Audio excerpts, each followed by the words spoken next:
Hello, good morning and welcome to the AM News with me, Mapita CBD. Now, on our first story, minority MPs on Parliament's Appointments Committee have rejected 3 of President Akufo-Addo's nominees for ministerial appointment and deferred the approval of 5 others. According to the minority MPs who took the decision at a meeting Monday to vote on the nominees, the 3 failed to pass the NDC MPs test at the committee. The rejected 3 are Information Minister-designate Kojo Ponkuma, Fisheries and Aquaculture Minister-designate Hawa Kumson, and Agriculture Minister-designate Dr. Owusu Afrio-Okoto. Now, those whose approval has been deferred by the minority MPs include Health Minister-designate Kweku Ajiman Menu, Communications and Digitalization Minister-designate Ursula Owusu Akufo, and Attorney General and Justice Minister-designate Godfred Dame. Now, let's hear from Minority Chief Whip Muntaka Mubarak. After vetting the first 30 nominees, largely the ministers of state with just 1 regional minister, we are in agreement with 22. 22, we don't have any problem, so they are going by consensus. And then 3, we believe that there are major issues, so we believe we cannot support their nomination, and therefore they have to go to the floor for possible voting. And then we have 5 that we believe we need further and better particulars.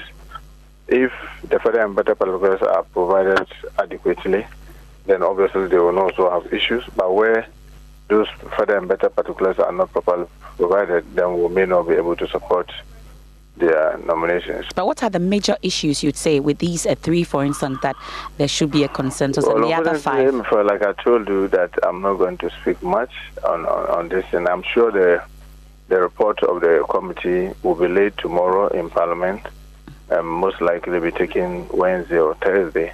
And I'm sure all the details will come out. Well, earlier we heard that it included the Health Minister-designate, the Information Minister-designate, and some others because of some documents that you had asked for them to be provided. Are these the names? Fact, I'm not giving you any more details. I won't say yes, I won't say no.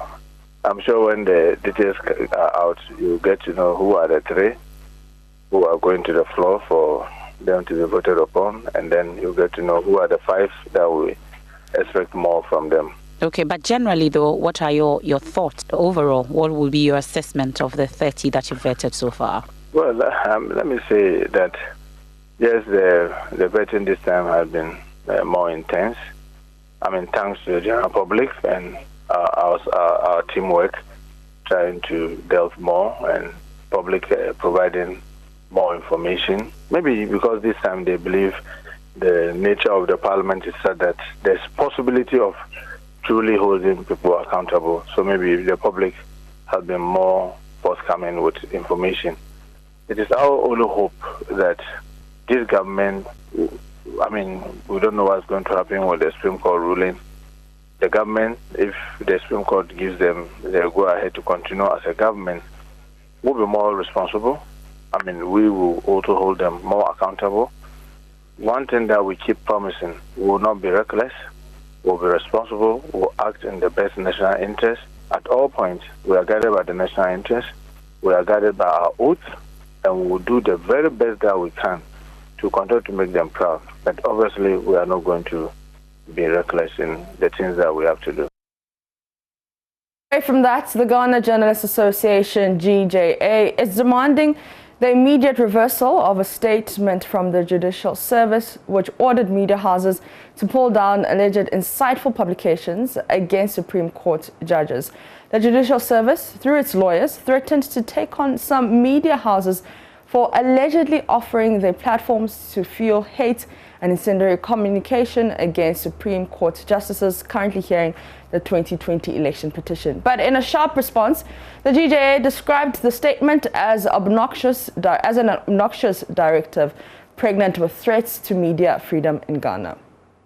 The Judicial Service, through its lawyers, demanded that media houses pull down from their platforms all statements and speeches which conveyed hateful, spiteful, vengeful and incendiary communication against justices of the Supreme Court who are hearing the 2020 election petition.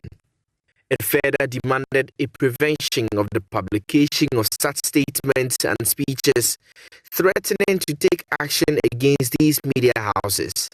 This demand by the service, according to President of the Ghana Journalists Association, Afel Money, is scandalous. The GJA is, to put it mildly, dumbstruck in reading this obnoxious directive, pregnant with insidious threats to media freedom in our beloved nation Ghana, which is touted as a land of freedom and justice.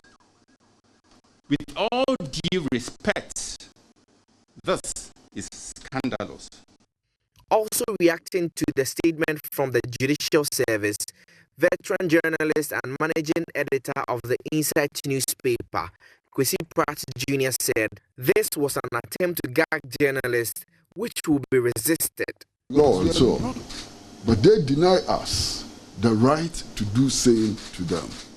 The freedoms which allow judges in this country to try and make decisions are the same freedoms which allow us to practice.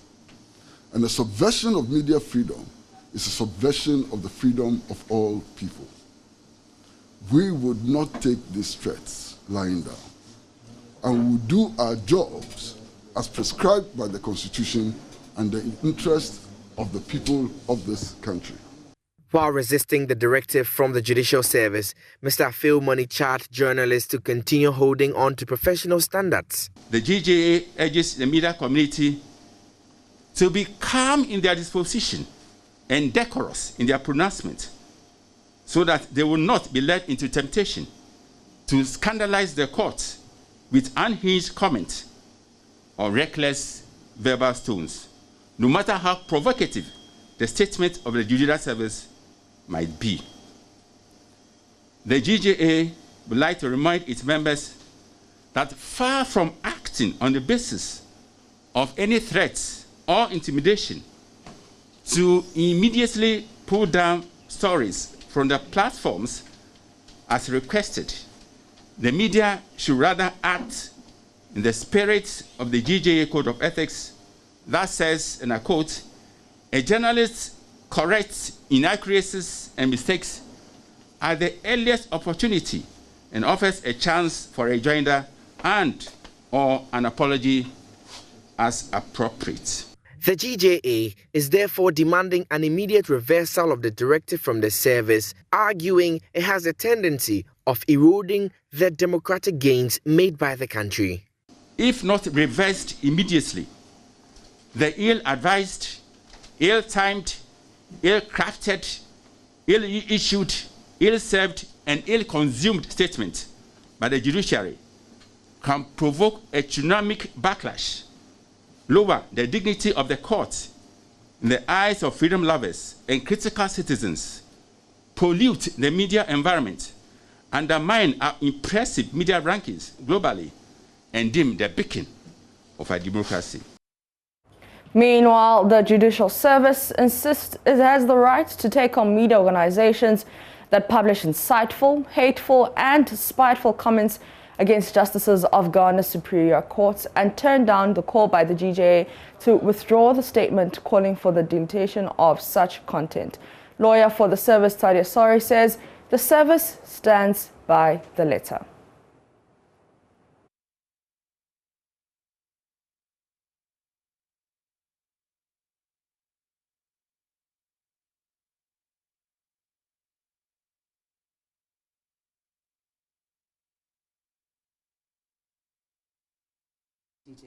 Jesus Christ, for what? They haven't shown me. And I'm usually the first person to concede a point if it is clear. The GJA has not said one thing that has anything to do with this letter. The heading, threats against the media. Where is the threat in here? I have the threat in here. You have read a paragraph which says clearly that if you say vengeful or spiteful things against the judiciary, it has consequences. Did I need to tell the GJA members who know basic journalism that this has consequences? I've only repeated what they should know. So let's talk about the timing of this statement and the conversation that we are having ahead of a crucial election petition judgment on the 4th of March. Yeah. Should this be the kind of narrative or conversation that we should be having ahead of that ruling? That is, in fact, if there was any time that we should have this conversation, it's now. Because, and honestly, at the time I was issuing this statement and all of that upon instructions, these are not the things that agitated my mind, that there's a likelihood of a decision coming out and all of that. But now seeing how people are reacting to some statements that are basic, restating principles that we all know, I now understand why it should be issued, because the nature of the proceedings is what is provoking this. And I've now heard people say, it's perhaps because of that decision. And I say, the letter says, when the decision comes out, put it on your tables, dissect it based on legal principles, and destroy the judgment. But if you say that, oh, look at the judges who are sitting on it. This one was appointed by Nanado and was told that this is it. Not too long ago, it was said that a justice bribed, called some parliamentarian to bribe the person, only for you to withdraw. What are the consequences of such things? And so if you say this is a preemptive strike, is it not legitimate, having regard to what is happening in this country, that if this decision comes out, because of the polarized nature of the society, people will read a lot of things into it. You're allowed to read it. But don't then incite people that, look, this is how it went because they hate us. It is we versus them. Away from that, soil erosion has becoming an increasing concern as climate change destroys soils due to droughts and floods. But a practice known as conservation agriculture does not only protect the soil, but saves farmers time and money.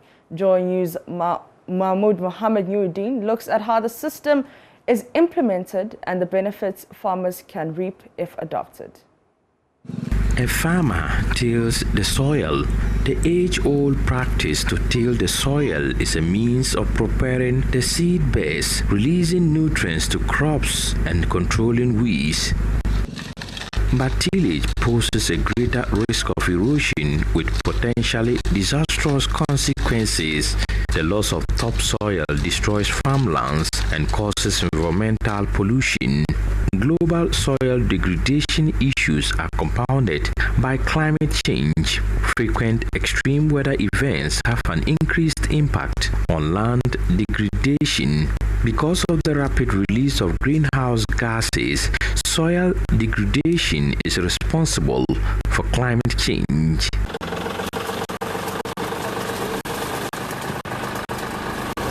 But there is a solution: conservation agriculture.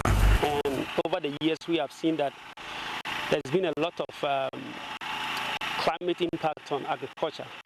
And we've seen that the only way to ensure food security in our part of the country, and to the large extent the sub-Saharan Africa, is to adopt the system of conservation agriculture. We have seen that adapting the conservation agriculture system helps in improving the soil fertility, and in that you plant, you harvest all the residuals that is not needed, you slash it, leave it on top of the soil, so that as it decomposes, whatever nutrient that it picks from the soil, it gives it back to the soil. So the only thing that you send home is the crop produce that you have harvested, but all the leftovers, you leave it on top of the soil, so that the microbes in the soil will also serve as food for them. And as they eat it, go in and out of the soil, they create a whole lot of micropores in the soil, enhancing aeration and infiltration in the soil. And this is what helps in making the soil very fertile. Farmers do not plow the soil nor disturb it to restore its structure and ecosystem. They leave crop residue in the field to reduce soil erosion, evaporation, and manage weeds. Farmers diversify rotational species to enhance soil resistance to pests and diseases. This allows farmers to reduce the number of pre-season operations.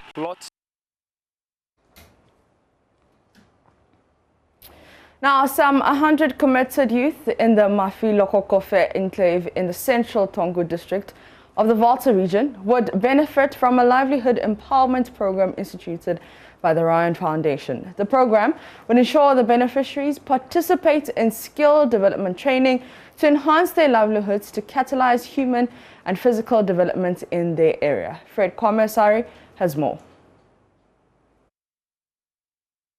Mafi-Lokokofe comprises about 5 human settlements in the southeastern part of the central Tongu district. It harbors over 2,000 inhabitants.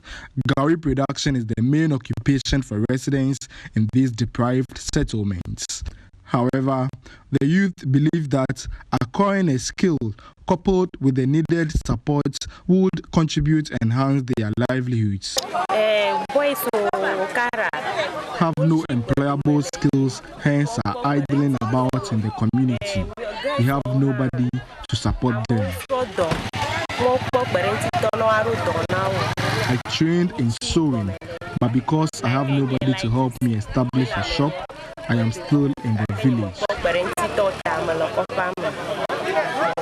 This informed a decision by Rayon Foundation to implement its livelihood empowerment program in the enclave. Jonathan Ray Hoke is the chief executive officer of the foundation. We were here 3 months ago, and then we realized they need basic things like clothes, shoes, potable drinking water, and so on and so forth.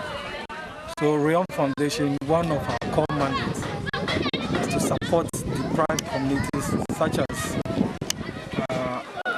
Mafi-Lokokofe. So today we took it upon ourselves to put our resources together to just bring them clothes, food items, sanitary pad, and then football jerseys to their football teams around here. So with the Rayon Foundation, we don't only give out clothes, food stuff to communities. We also train people in liquid soap making, Dettol, beads making, batik tie and dye. So with that, we feel with this community, we can also train the youth who are willing to learn who are willing to learn these trades, but they don't have the means. So with that, we can provide the basic training that they need in these areas. Looking at the next 2 years, we should train about 100 youths within this community. The chief of Mafi-Lokokofe, Togbi Dakbi III, lauded the initiative.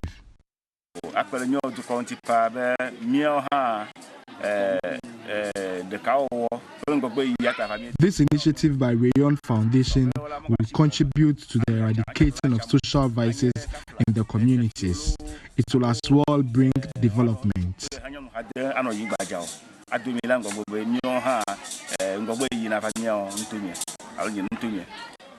The community members are appealing to the government. And that's it for the AMUs with me, Mapisa CBD. The AM show continues with Benjamin and Mama V.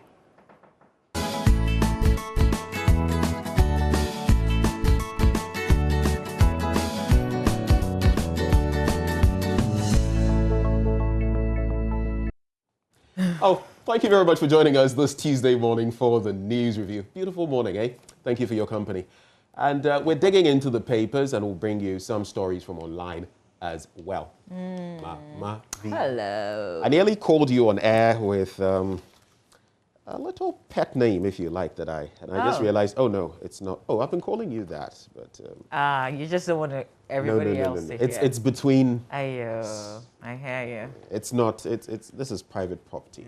Private property. Excuse me, I'm your private property? No, I mean the tag is private hot tea. Definitely not. How can you see a woman with a wedding band and this like, hey, no, I don't venture into such territory. I'll do this business story. I wanted clarity on that, you know. No. Just so we're all on the same page. It wouldn't be so, but if, It wouldn't be. If Yera, I could end up with a chocolate block on my head. So, with all apologies. Well, okay. Now that we are clear on that, good morning, y'all. Welcome to the 2nd of March. Wait, you had to clarify like that? No. I just wanted to say welcome to the 2nd of March. Okay. Nice styling with your hair, though. Well, I noticed. Thank you. Thank you for noticing. So, how many things, what can you really do with your hair? Oh, everything. I could do it. I could do anything with it. I mean, right. And I think it's growing well, so I can hold my pony. I can do attachment. I can braid it like much smaller or whatever. Yeah. Wait, you've locked it, right? I've locked it, yes. How long has it been? A year. A year, maybe 2 months. What do you guys think? Should I lock my hair too? Or maybe it wasn't meant for myself. Maybe. Okay, I could lock my beard. Maybe. I could lock my beard. Oh no, that is way enough. I was at Nami Jeffro and I had to trim it. So never say never. Well, you can try it. See, this is something that I tried a little over a year ago. So you could also try it. Let's see how. Can't imagine myself with my hair for a year though. I love it. I told you before, people get bored, but to me, I don't get bored. Right. I ain't going to get bored. This morning, what do I have? The Ghanaian Times Daily Guide, The Finder, the Business and Financial Times, and The Hawk. I see this from time to time. Okay, let's see what The Hawk will say today. The Daily Graphic, Daily Dispatch, Daily Statesman, the National Enquirer and Economy Times. These are the papers that I have. Okay. Shall we start? Yes, let's get into it. All right, let's begin with the Daily Graphic newspaper. On the front page, demystifying COVID-19 vaccine. President takes first shots.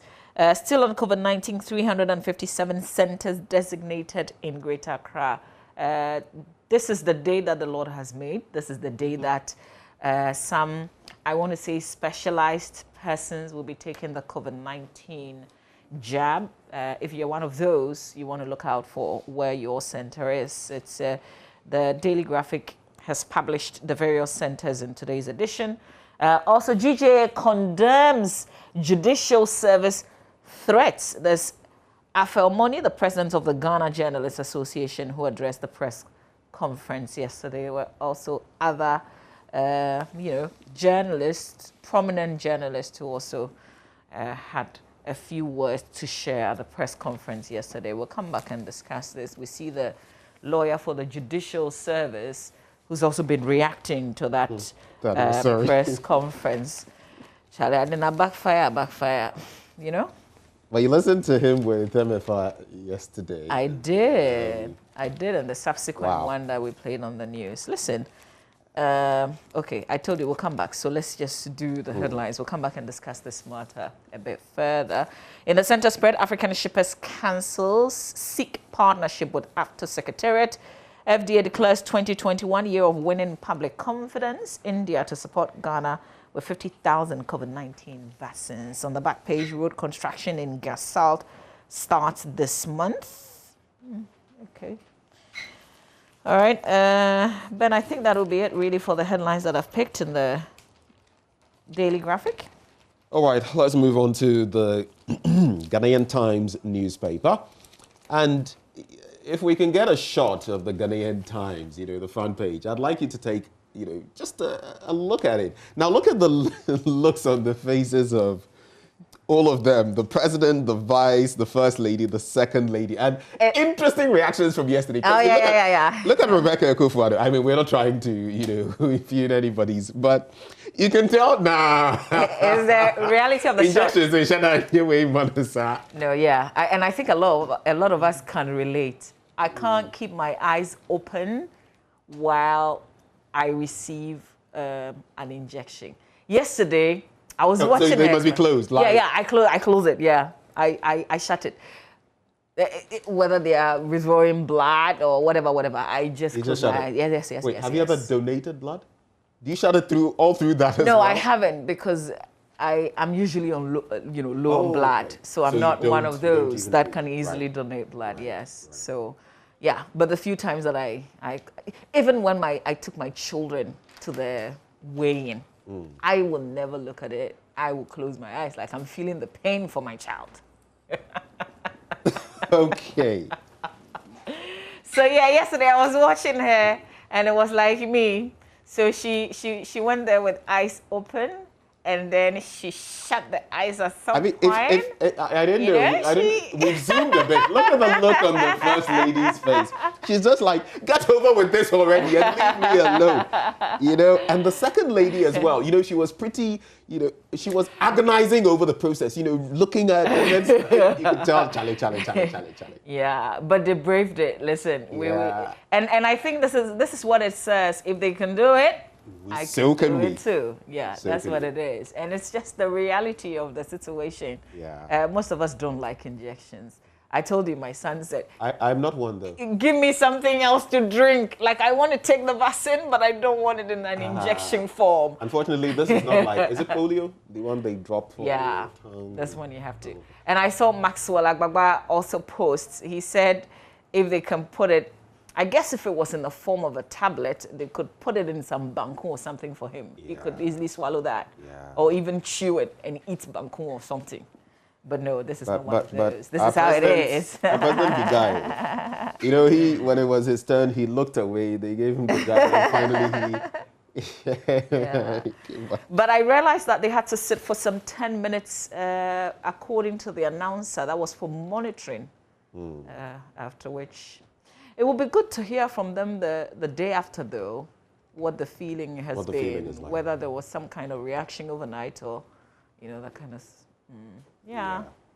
But just because you said this, first of all, we're not trying to discourage you from taking the vaccine. Almost every vaccine you take has some pain effect, so just note that. But I noticed there were some hospital staff also or health staff who gave the injections without gloves, and people were talking about it. Apparently, it's safer, you know, rather than sanitizing the gloves and everything. So they did it that way. And I think I heard Dr. Anthony Siansari saying that you should eat well before taking the vaccine. Okay. So if you can, don't go on an empty stomach and go and take the vaccine. You see, some of these things, minor things. You know, there are some injections, even if you've not eaten, they don't give it to you. So eat. Oh, so you if eat you're going well to take before. it, go on a full stomach. Oh, so for those of you who are taking it this morning, I hope that you have this knowledge. If you didn't, well, eat good breakfast before you go and take your jab. Okay, so let me just wrap up here.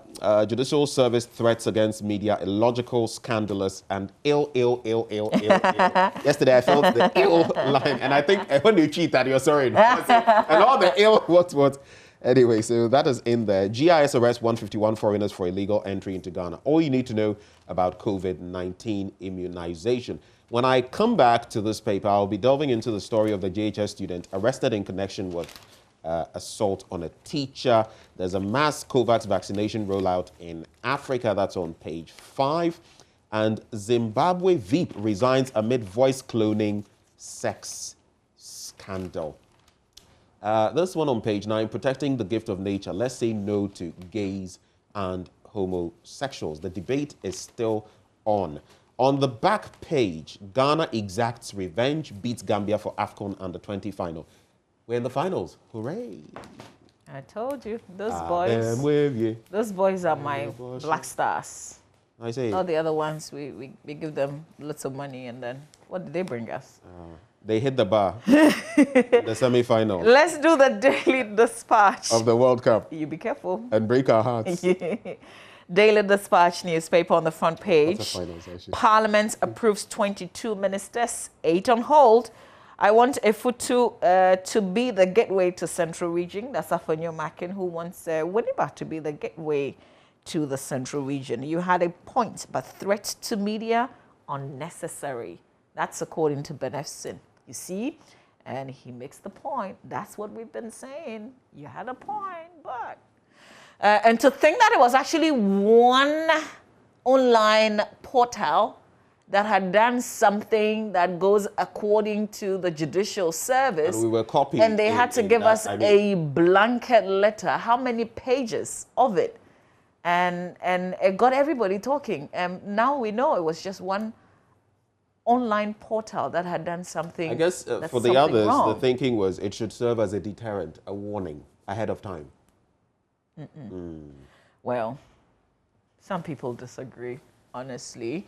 It just changes the narrative, you know. It just gives us for like 3 days something to talk about. The judiciary something that pitches the judicial service against the media ahead of a crucial judgment. The judiciary so far, hate them, love them, think what you will, have been able to use the law to buttress what their decisions have been to a large extent. I think at the tail end, rather, they've left a very sour taste in our mouths, and it was totally unnecessary. And, well, it is what it is. Just a bit on the minority MPs on the Appointments Committee. They've so far rejected 3 of President Akufo-Addo's 30 ministerial nominees, while 5 others have been deferred to reappear for further questioning. So Information Minister Designate, Kojo Nkrumah, also the Minister Designate for Fisheries and Aquaculture, Mavis Hawakumsin, and Minister Designate for Food and Agriculture, Dr. Usrefi Yakoto, have been rejected for various reasons. Those deferred are Communication Minister nominee Eslowusu Ekofo, Railway Minister nominee John Peter Mewu, Roads Minister nominee Kwesi Amwakwata, Attorney General and Minister of Justice nominee Godfrey Dame, and Health Minister Kweku Agyeman-Manu.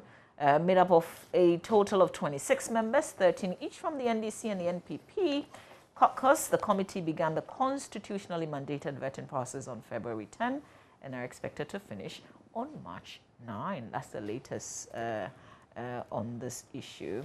Mr. Haruna Idrisu has outlined reasons why they took such a decision. On Kojo Nkrumah, who appeared before the committee on February 18, the minority MPs said they were not satisfied with the answers he gave regarding his private businesses.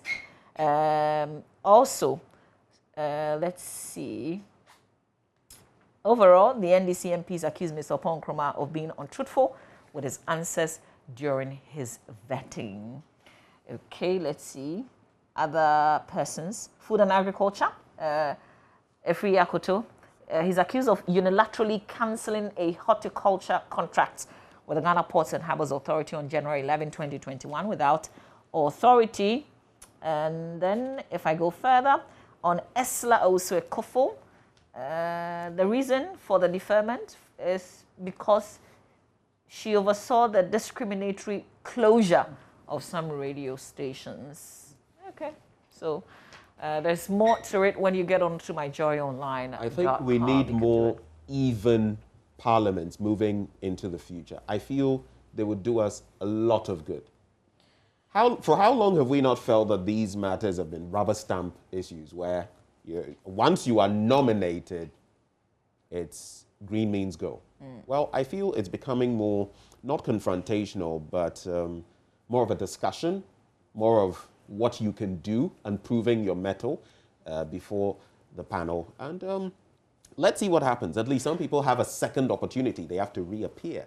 Yeah. But some outright have to go. And I agree, at least with one who has to go. I'll not mention the name, but I think one was just too bad. So this is what I want to ask. What's the purpose of the committee? What's the job?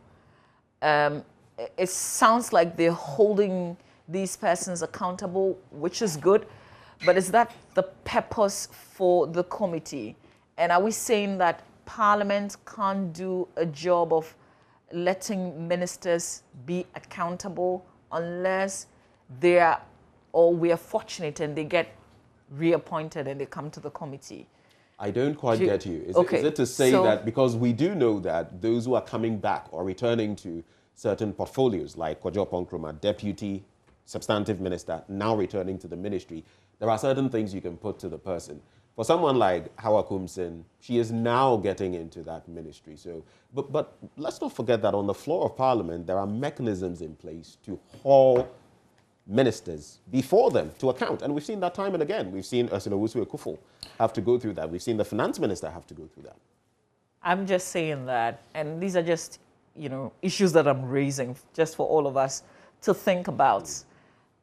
The purpose of the committee, what they're supposed to be doing, and issues of accountability, reason some people are on hold. Is the vetting the only tool in achieving this purpose? Do you get what I mean? I'm just raising the issues. On the level of accountability. So that, yeah. For most people, it is there that we put their feet to the fire. Yeah. So then apart from that, then there's nothing. So we have to watch them do something and come back after 4 years if they are fortunate to appear before you either as people who are being nominated to occupy the same position or another position so we can interrogate them.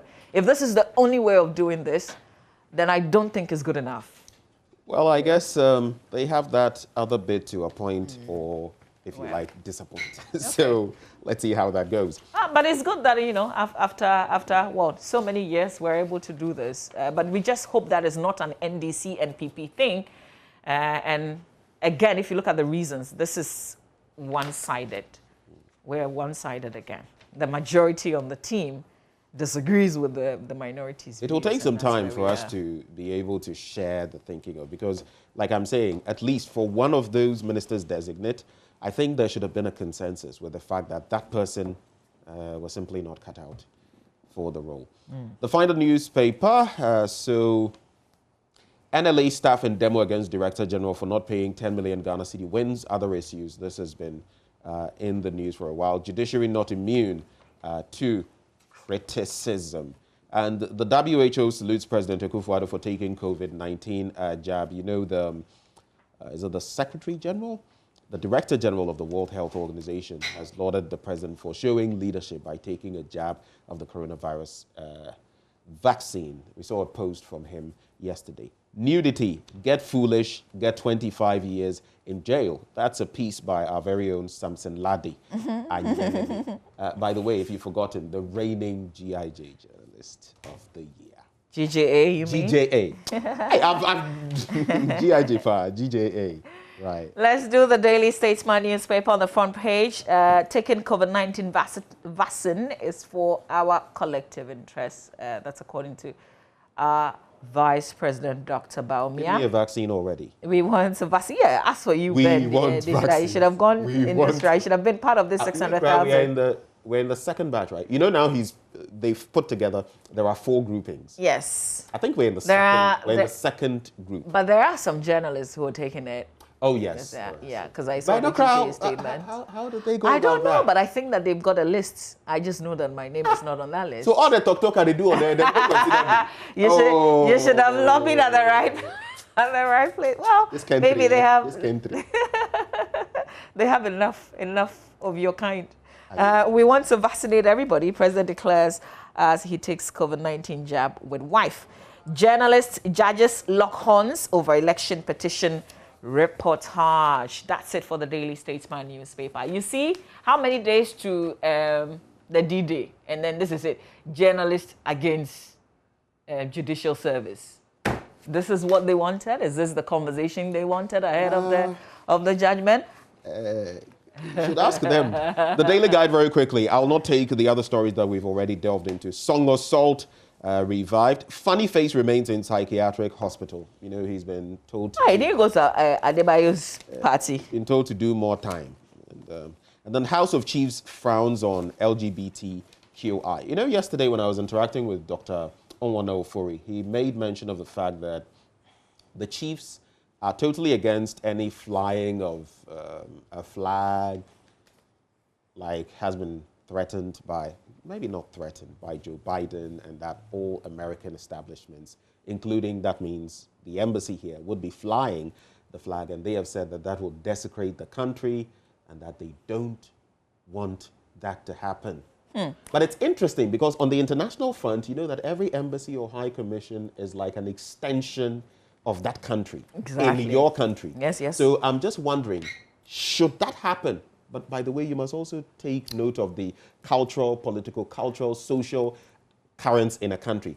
Will they do it in Ghana? And if they did, what would be the consequences? And what would be the consequences of any such consequences on the diplomatic relations between the countries? It's a mess. I guess that's why a lot of people were looking forward to a lot more beyond I'm not going to legalize homosexual marriage.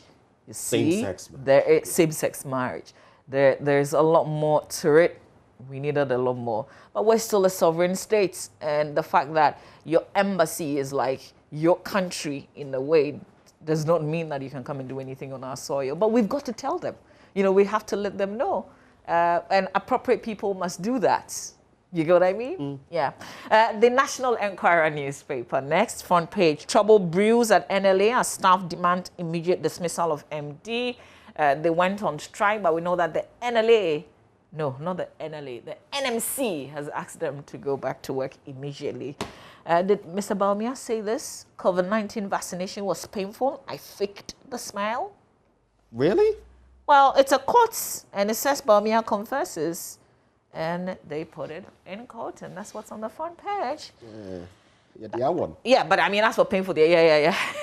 Practically every vaccine. When you take the yellow fever, it is painful. It is painful. You can't intimidate us, GJA to judiciary. See? You can't tell us nothing. There's a red alert. LGBTQI invades schools to recruit members as Akufo-Addo succumbs to public outcry and swallows his spit of it's bound to happen. I'm not sure I quite understand this headline, but hey, it's not for me to interpret. So you can I think it's like a dog going back to its vomit. That's an expression. I'm sure that's what they mean. Okay. The BNFT will be my final one. I'm just going to do these headlines. Listed banks request more time to file audited financial reports. Unilateral border closures dampen investor confidence in AFTA. That's it, basically, what I'll do. And then Finance Ministry fails to provide APFA utilization data for fourth year. I'll just do the story very quickly. We have just about 4 or 5 minutes to wrap up.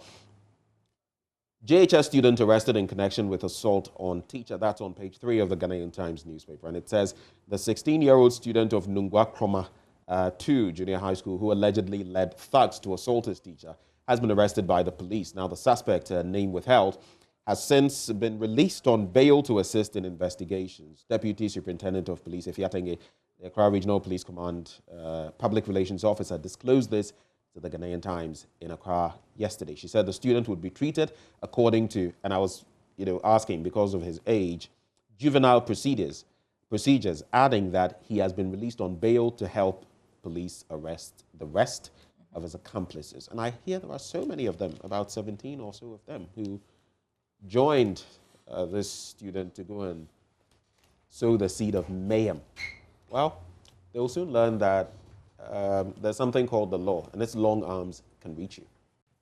Is this what the parents wanted? Everything is just complicated. Well, let me say good morning to Angela Quarty. Well, thank you for watching my back. Always, always, always. We'll go to myjawline.com, but we just want to spend a bit of time on this issue that has become very topical because lawyers for the Judicial Service put us here, didn't they, with the letter and the explanation yesterday that Mr. Thaddeus essentially gave when he spoke to Mefa Apau and Joseph Akable.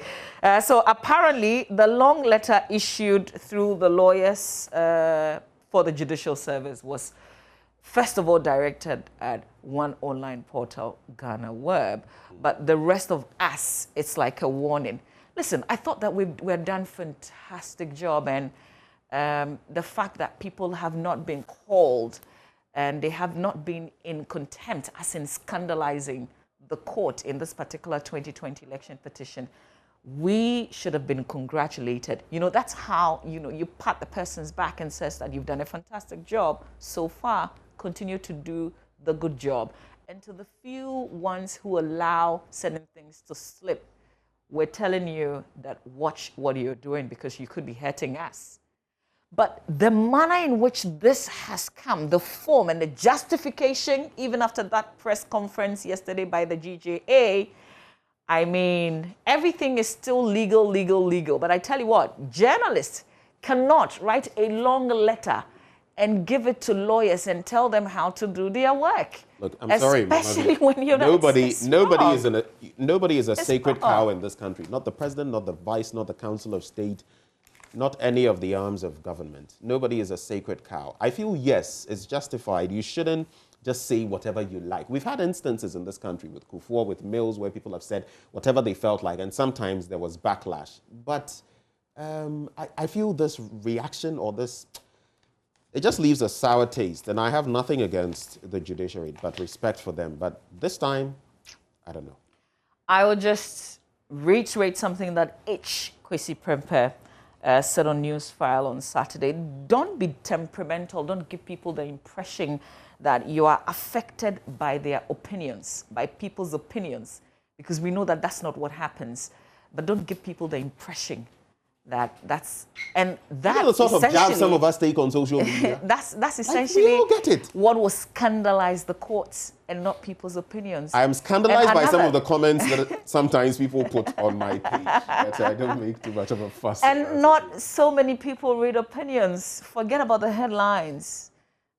You have put this in the spotlight. Otherwise, our attention would not have even been drawn to it. And no I think that sometimes they also need to consult. There's a bit of communication in here, mass communication. When you get emotional, you don't consult much. No, you don't. It's not just legal. This is not just a legal matter. So let's do myjoyonline.com and let's get out of here. Actually, our time has run out, so we'll just do sports now. That's up next on the AM show.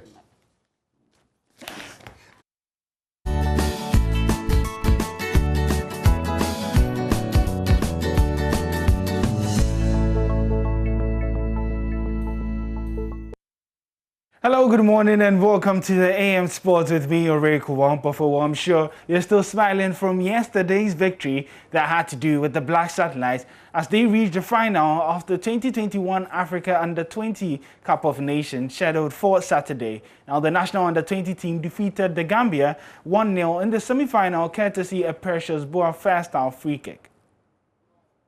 For him into the penalty area, he goes down. Is that a penalty? No, it is not. It's a goal kick. He'll try that every time. Fatawu might go straight for goal though. Fatawu shots! It's a great save from the goalkeeper there. Saidi coming to the rescue. We know what a lethal left foot he has on him, the 16-year-old. And that was a wonderful drive outside of the left. Nice chest, one touch, volley. Lacking the sting that the young Scorpions needed to get that shot. Change of direction. Neatly done. There's a good opportunity to get the ball through. There's a chance. Surely Barney's going to go for the shot. That is on the edge of the penalty box, not inside. It's going to be a free kick for Ghana. It looks like Boa's going to take it. It's his side.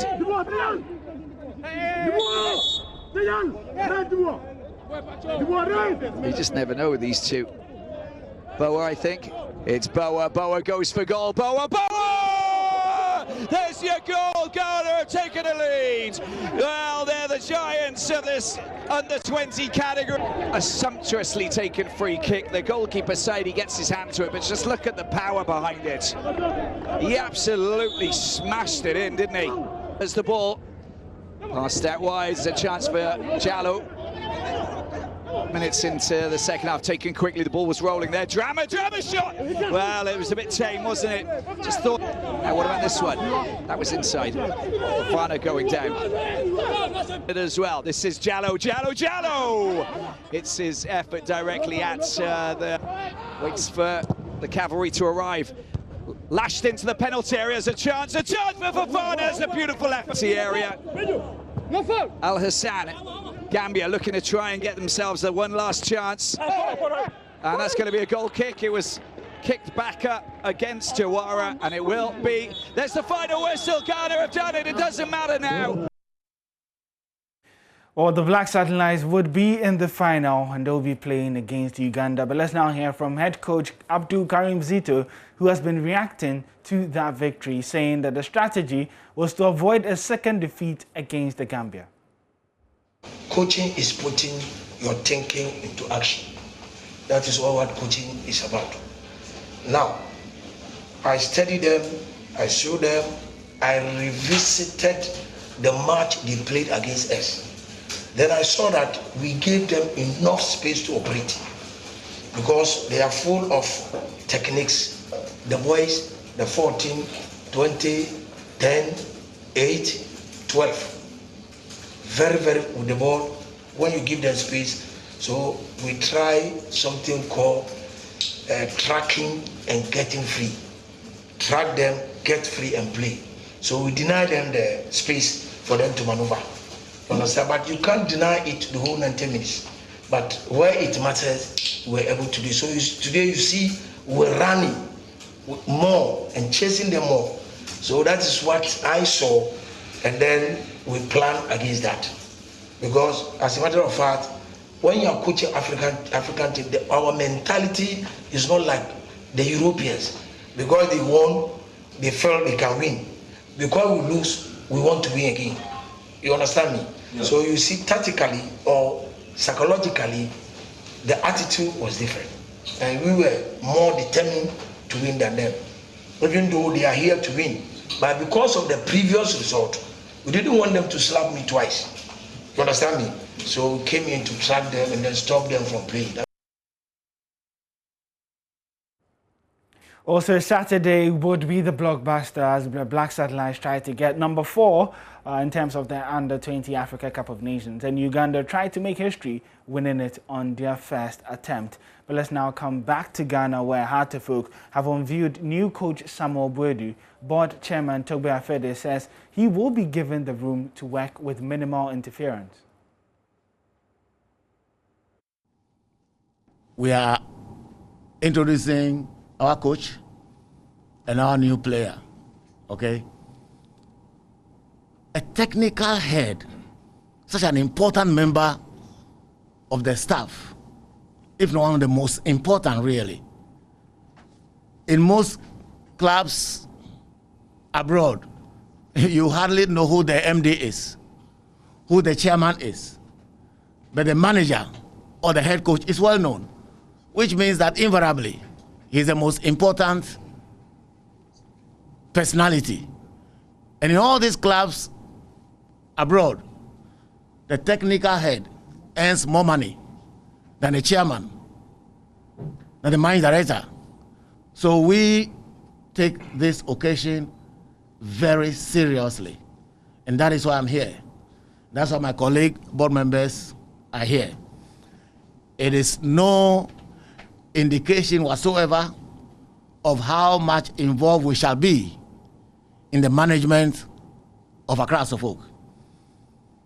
We have only been involved as much as board of directors need to be involved.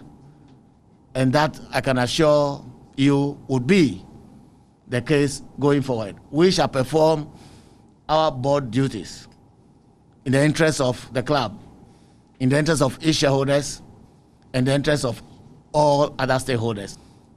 The decisions are his own, okay?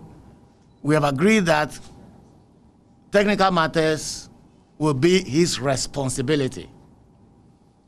It does not preclude the board or the management from making appropriate recommendations, but those would be his domain. Samuel Boadu joins on a 3.5-year deal and would be leading the Phobians, and he replaces interim manager Samuel Ninoy, who was with the under-15s for Hartefolk. Let's now hear from their new manager, who's happy to have joined the Phobians, as he describes it as a dream job.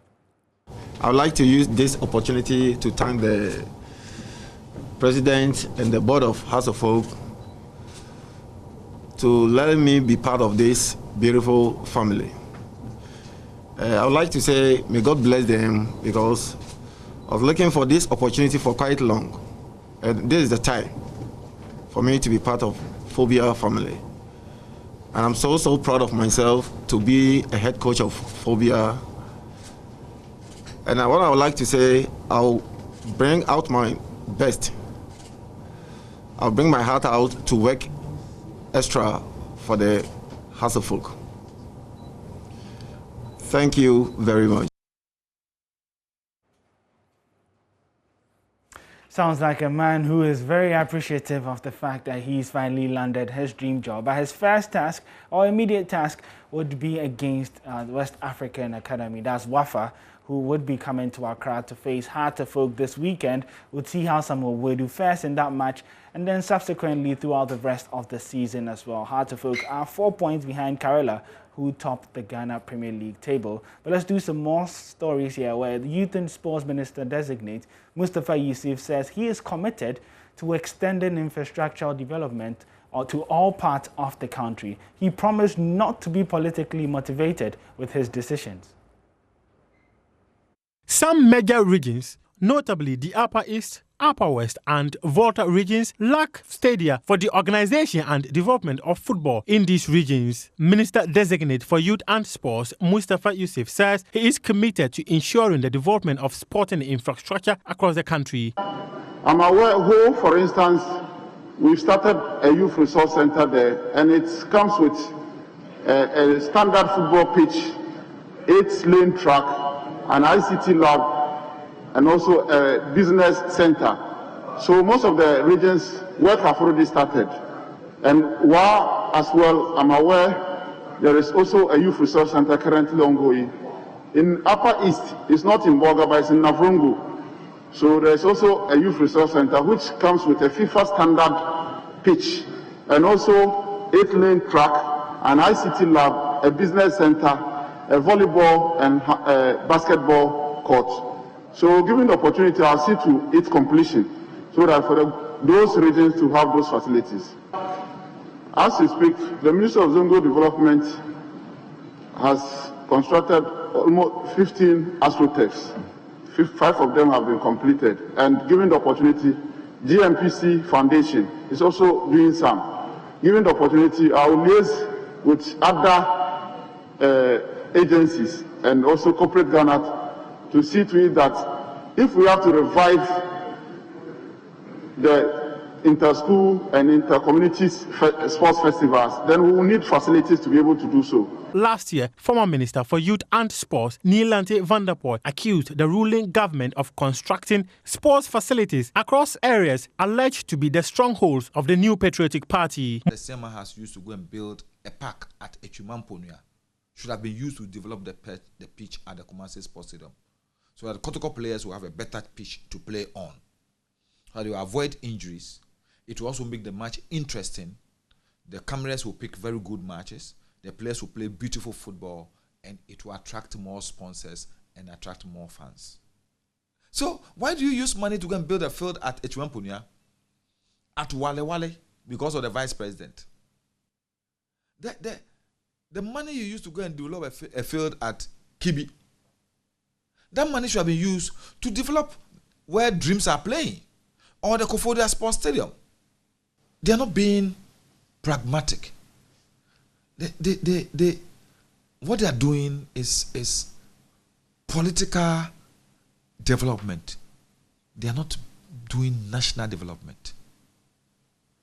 Developing pitches in their constituencies. Mustafa Yusuf indicated his commitment to developing sports across the country will not be influenced by political affiliation. Given the opportunity, we will not be doing discriminatory. And like I said in my earlier answer, if resources are available, we want to get AstroTurf for every constituency, so that the exercise, the vision of getting inter-school festivals and inter-community festivals will be realized. Because if there are no facilities, it will be difficult for them to do so.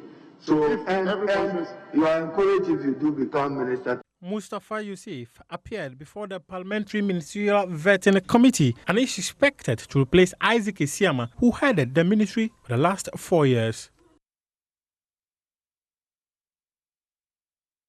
Well, that's how we wrap up the sports here. You can get some more sports stories on myjoyonline/sports, or you can follow us on our social media at JoySportsGH across Facebook, Instagram, and Twitter. My name is Orel Kwampofo, and the AM show continues right after this.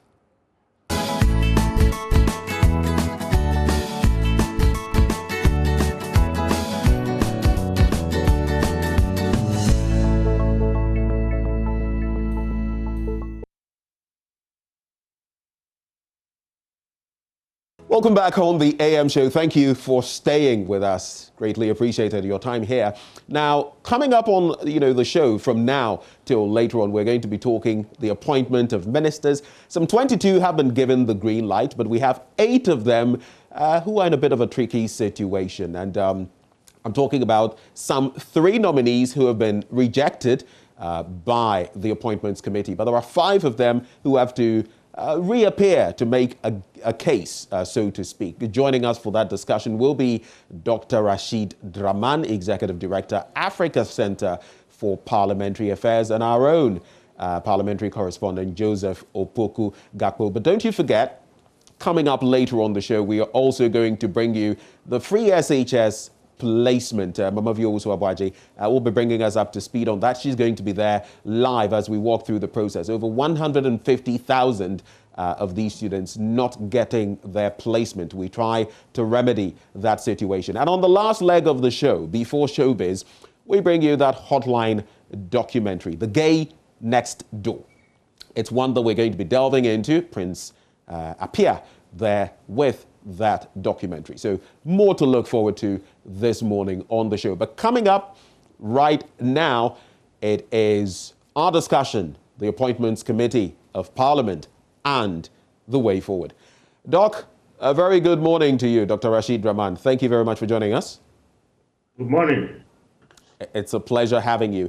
Let me quickly start from here. So far, with the Appointments Committee, its work, maybe even starting from its constitution, the work it has done thus far, the 2 sides, the NDC and the NPP, and the sort of feedback we've got. Now, 22 being cleared, 8 finding themselves in a bit of a tricky situation. How do you say the Appointments Committee has fared up to this point?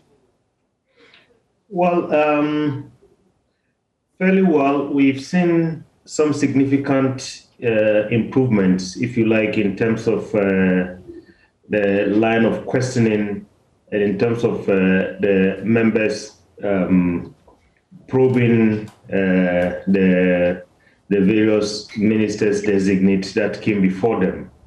Over the years, we have had cause to say that perhaps the Appointments Committee should be decentralized in such a way that, the various sector committees will be responsible for, if you like, vetting the ministers that come before the committee, so that we move away from this omnibus committee that you have, where in the past we've not seen, very sharp questions or, if you like, technical questions being put before the nominees that come before the committee.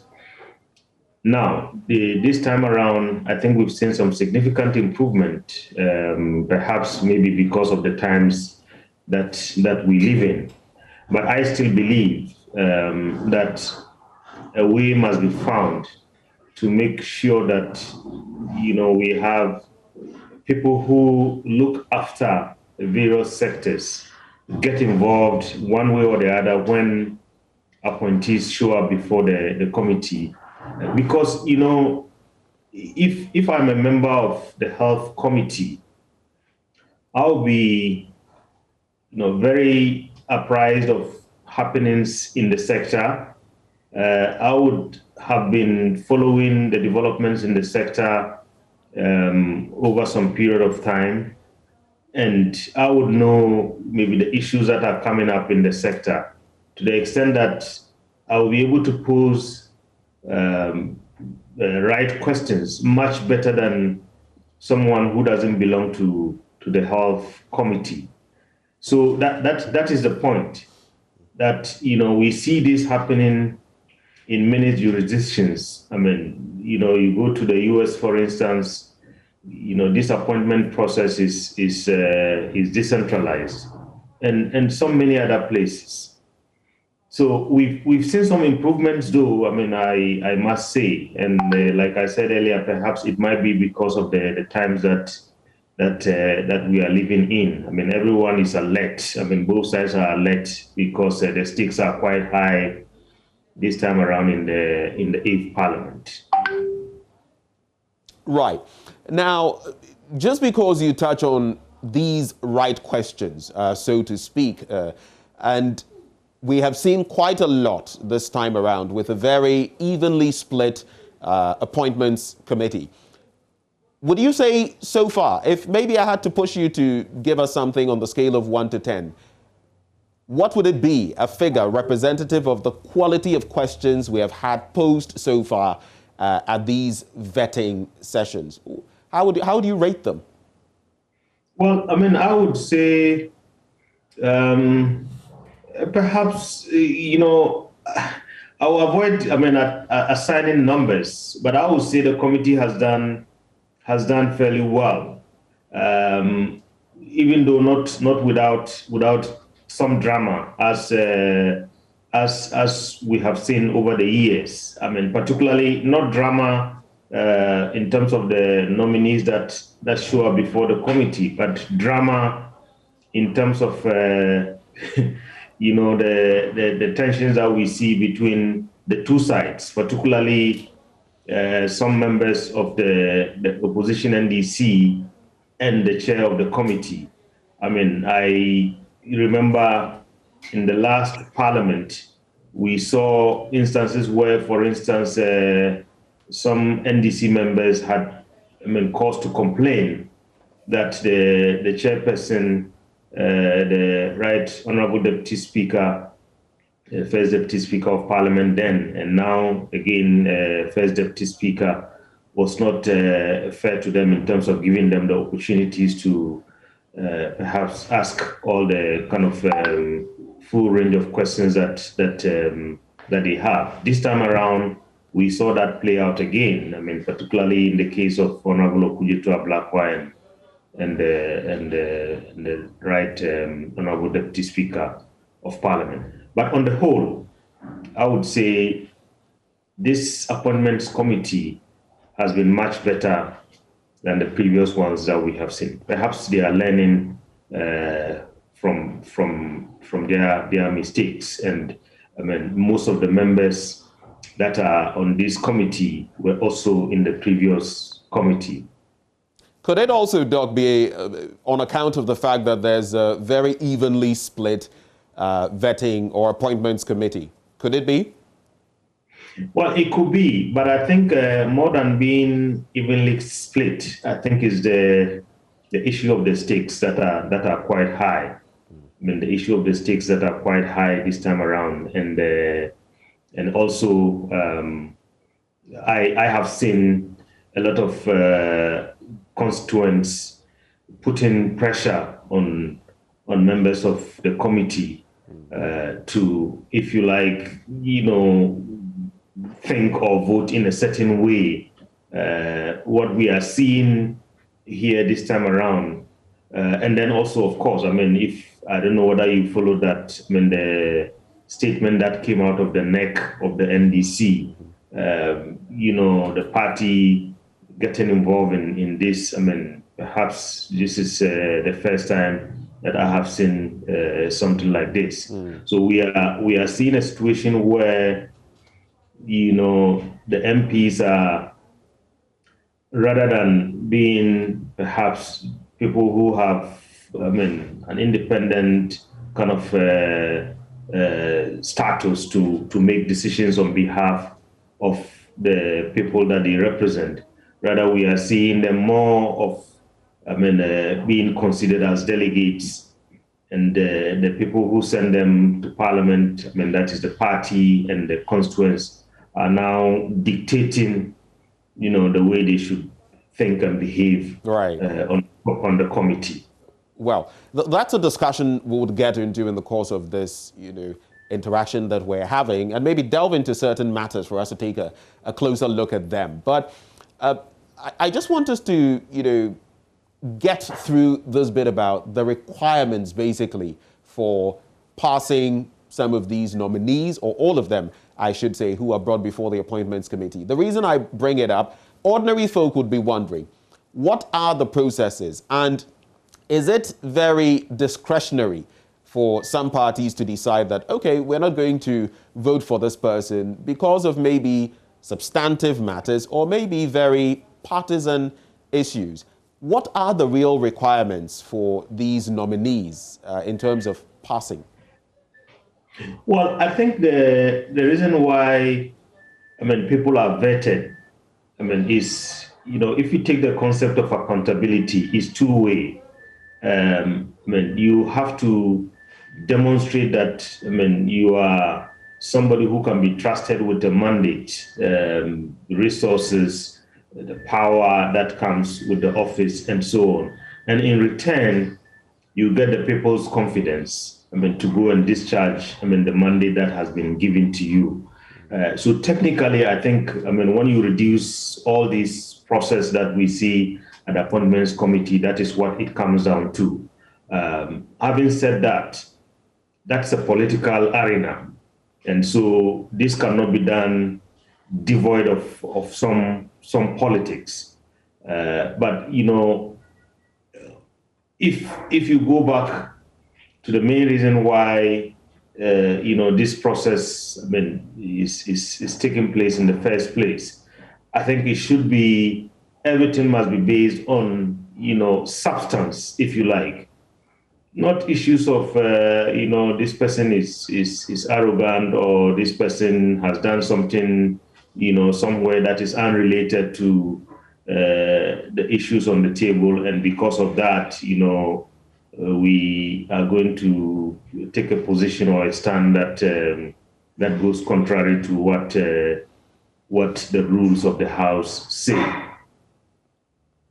Right. Now, Doc, looking at the numbers that we have, some 22 per what we gather, receiving or getting the green light. And with this thorny group of 8, with 3 of them being rejected outright and 5 of them being given the opportunity to reappear before Parliament, they might even have to go as far as the full floor or a House of Parliament to get approval. When you look at the numbers, do they reflect what you, having keenly observed proceedings so far, would have been thinking of? I'm talking of in terms of approval and rejection. A few of them, I was not surprised. So maybe let me just start with those that I was not surprised about. Okay. So if you take the Honorable Minister Designate for Communication, before the start of the process, I think there have been a lot of calls, from civil society organizations and so on, because of the fact that, people were looking at how she discharged her mandate in the previous government and so on. And then maybe certain, issues related to conduct. So I wasn't surprised. I knew that, that nominee was going to have some challenges. If you look at the, Honorable Minister Designate for Fisheries, I knew that there was going to be a problem there as well. Mainly because, again, in this particular case, because of, previous happenings in her constituency and also within her ministry. If you remember, there were so many issues in the last Parliament about, budgetary allocations to that ministry and so on and so forth. And then the firing of the shot, which some of us were really surprised. We thought that the police was really going to investigate that and make sure that the laws are applied. So those two, I wasn't quite surprised. Regrettably, they are women. At a time when, as a country and as a continent, we are pushing for, a lot of women's participation within the political space. You would think that, we should be encouraging women and women who are the minority in this whole thing should not be facing these kinds of challenges. Right. Then the third person that I wasn't quite surprised about is the minister designate for, railways. Of course, if you remember, because of the issues that the minority side, have had in terms of the SAL group, they being disenfranchised, and all point fingers at him and so on. So I knew that some of these things were going to be behind the minds of the members of the minority. The ones that I am a bit surprised about, particularly, I think the three that were outrightly rejected by the committee, I think it's the two gentlemen, the Honorable Minister Designate for Information, as well as the Minister Designate for Agriculture. Okay. Because some of the reasoning that I read in the media, there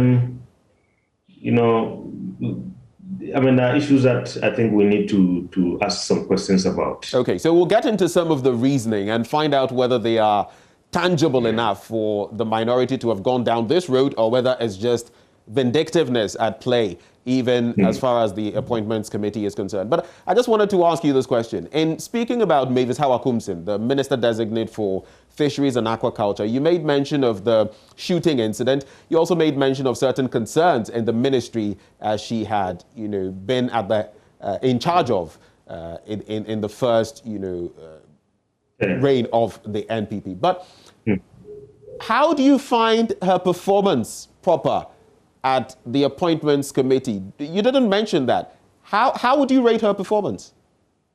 Well, certainly, I think her performance as compared to, and here I think that's the benefit that we have, because a number of them appeared before the committee, so we have the benefit of comparing one to the other.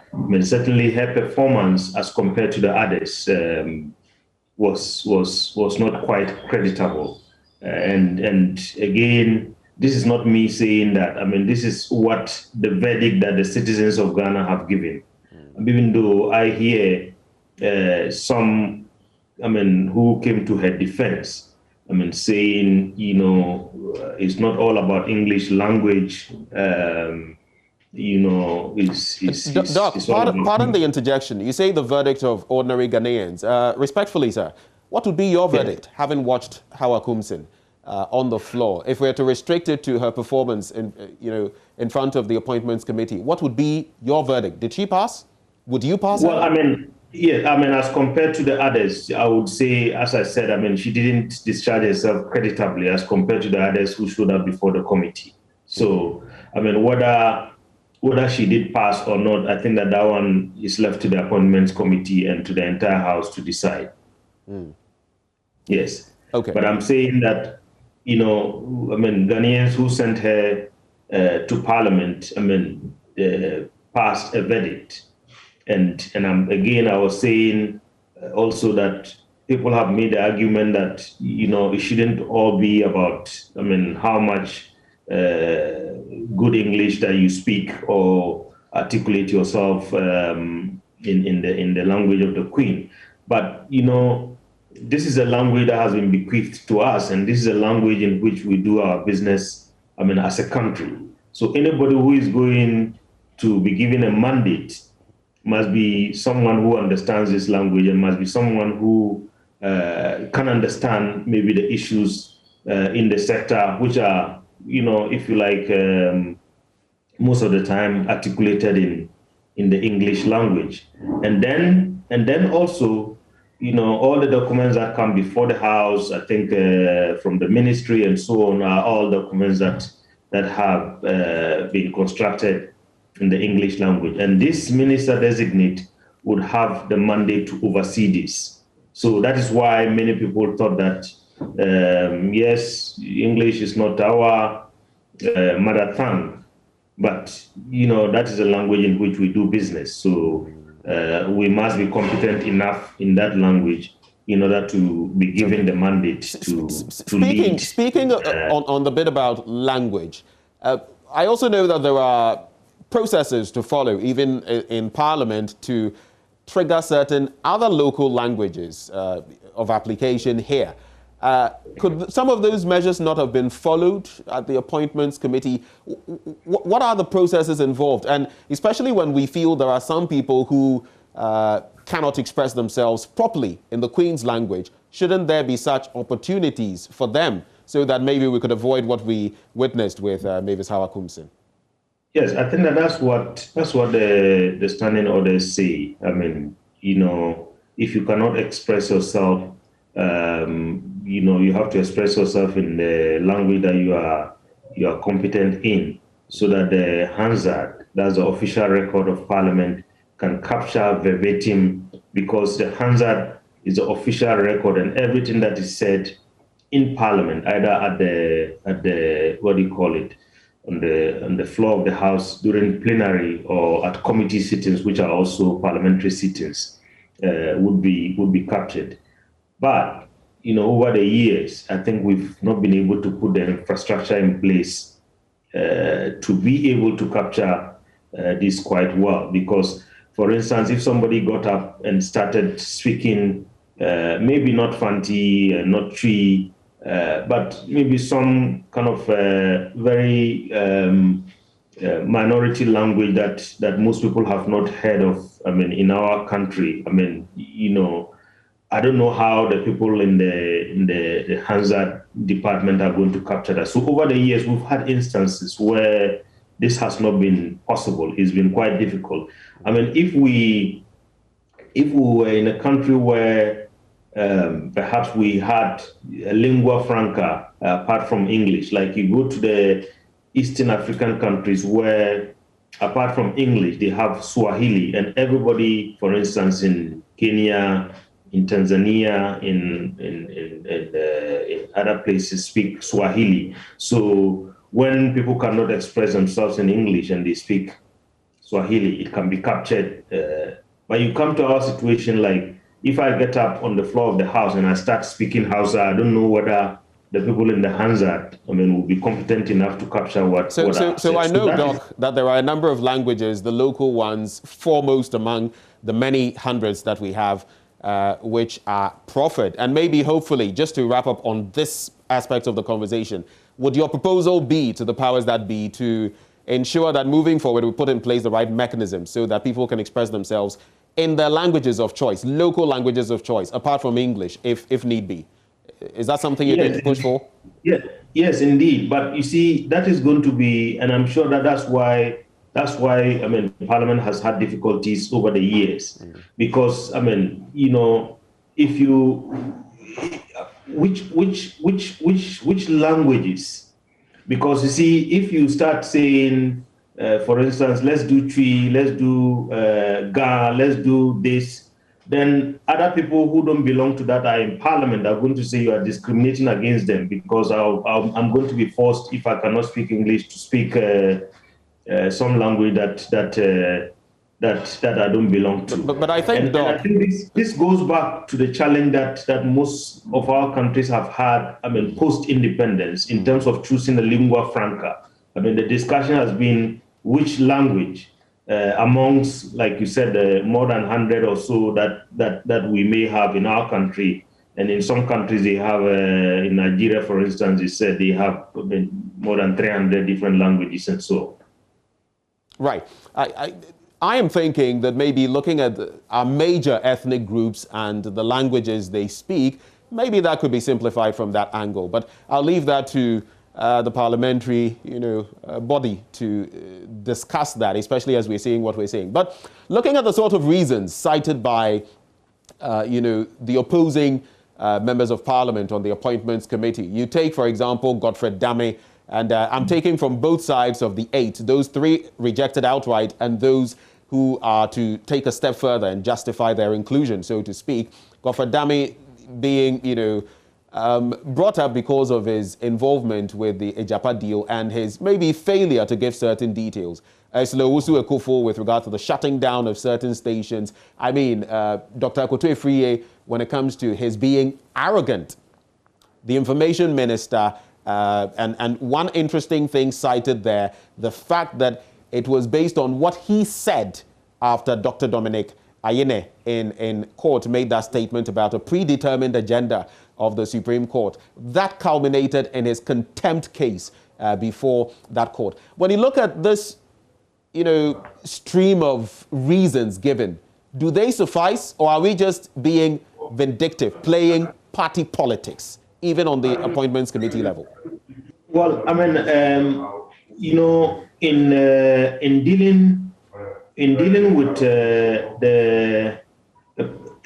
the mandate, I mean, of the various, I mean, the ministers that came before the House, I think we are looking both at, how they discharge themselves, I mean, in the previous roles that they played. And I think, fortunately for the committee, in the case of these, for instance, Godfrey Dame, he was in the Attorney General's department in the previous term. Honorable Esla was, I mean, same, I think, in the same ministry previously. So the appointments committee was looking back and looking forward, because now you have a record based on which you are being assessed. And then you're also being assessed in terms of how you would be handling certain issues when you are given the mandate. So Ajapa, I think, certainly was a hot issue before the elections. And I mean, I think apart from Parliament itself, you have heard, I mean, media, civil society, including the what do you call him, the special prosecutor, I mean, coming out with a verdict that was not quite, I mean, if you like, pleasant to the government at the time. So, if there are issues that have to be answered, I think the Honorable, I mean, Minister Designate certainly was part of the team. So, I mean, some good reasoning in terms of, I mean, getting him to perhaps provide more answers so that we can be assured that, I mean, there was some level of transparency and so on. And then Honorable Esla, I think the same, because there were issues, I mean, as I said, during her previous tenure. So those are substantive issues that I believe the committee and the members, particularly from the opposition, were, I mean, I would not fault them for asking for some further clarifications or some, further justifications from these individuals, particularly also to ensure that, as a country, we don't commit, I mean, certain errors and then show up before the committee and say, oh, I am sorry, and I mean, then that is brushed aside and then we'll move on. No, I think we need to probe some of these matters further. What I have issues with is when we say somebody is arrogant, and because of that, we are not going to approve him. That might be a difficult one to justify, because arrogance, if you like, is subjective. I mean, somebody just even by their very nature, I mean, you could look at them and then think that they are arrogant. I mean, how do you define that? So if there was any substantive issue, I mean, he had the mandate to give us food and jobs.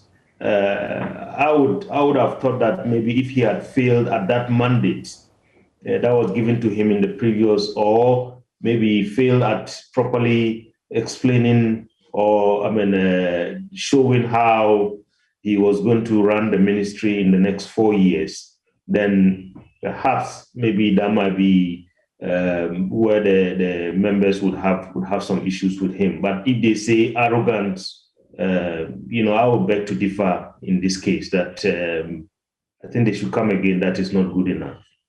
Okay, so on that score of arrogance, you feel that is not enough justification. But looking at the history of, appointments committees, especially in the Fourth Republic, would you say this move by the opposition members of parliament or those on the minority side is merely a bluff? Do you think it's just the minority side ruffling its feathers, bluffing, trying to show that, well, we have the numbers in parliament and we can also make you uncomfortable for things you did in the past? Is that what's happening? I don't know whether that is what is happening, or maybe there's some other reasons that we don't know. Again, I have not read any statement coming from the minority side, so we are reading all this in the media. So it's not. I wish they had a press conference where some of these issues were raised, so that at least we can hear directly from them.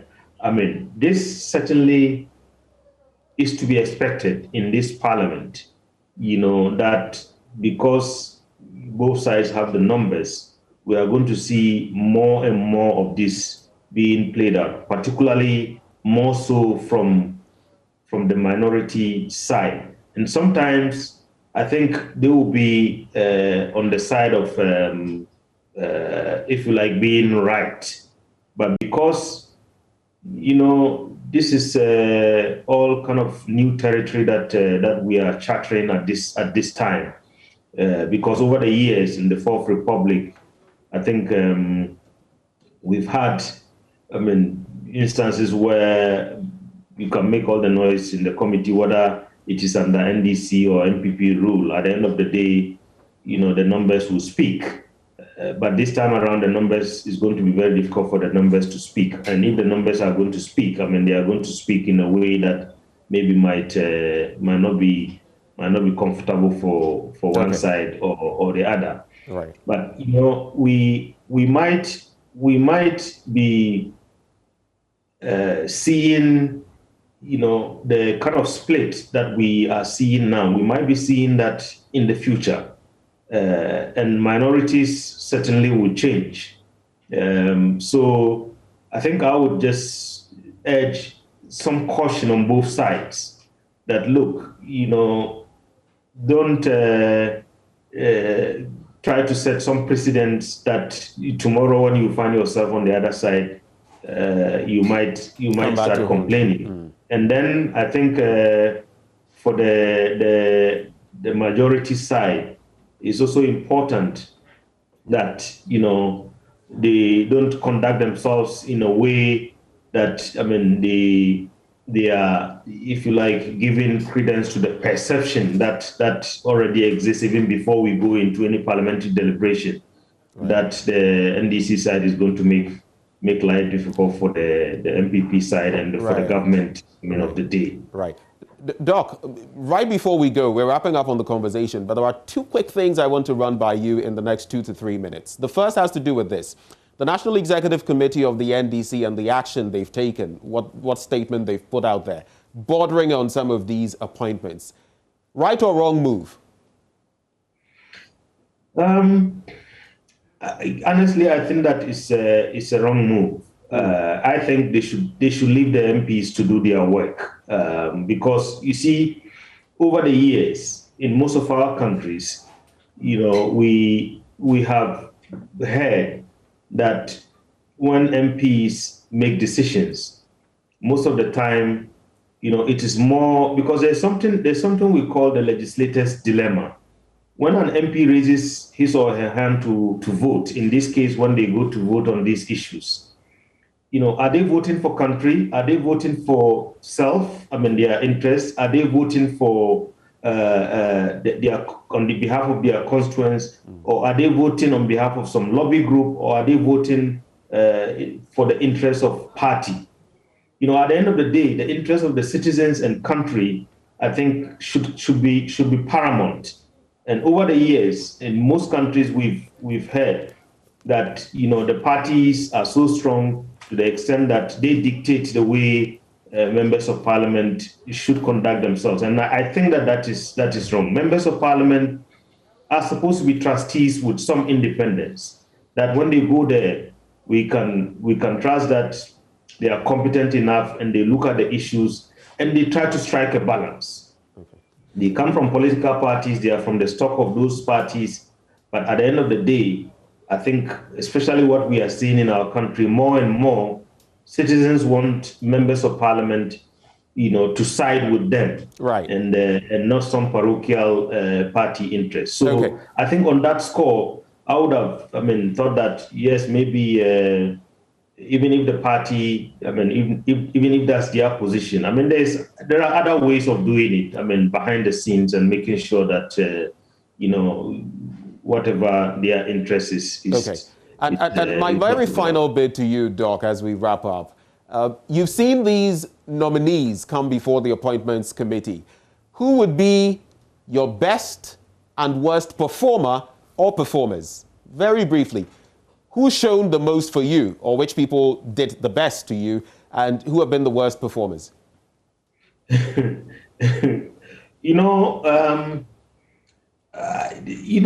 have a lot of friends among the nominees that showed up. So if I'm going to name best and worst performance, I might be biased. I would just say that I think that is a verdict that we might want to leave to the citizens, to decide. Doc, thank you very much for engaging us, sharing your thoughts on these matters we've discussed this morning. Dr. Rashid Rahman, Executive Director, African Center for Parliamentary Affairs. Wishing you a very lovely day, sir. Well, that's how we wrap up on the first belt of the conversation. But right now we talk education. Over 150,000 of those hoping to make it into the SHS system, well, facing problems when it comes to placement. Is it going to be self-placement? What are the dynamics to follow? Well, Mamavi Owusu-Abuaje is actually on site at the call center of the GES, the Ghana Education Service, and she brings us more from there. Mamavi, if you can hear me, please take it away. Okay. Okay, can you just give me a second? Hi. Now that I don't have anything that I'm writing.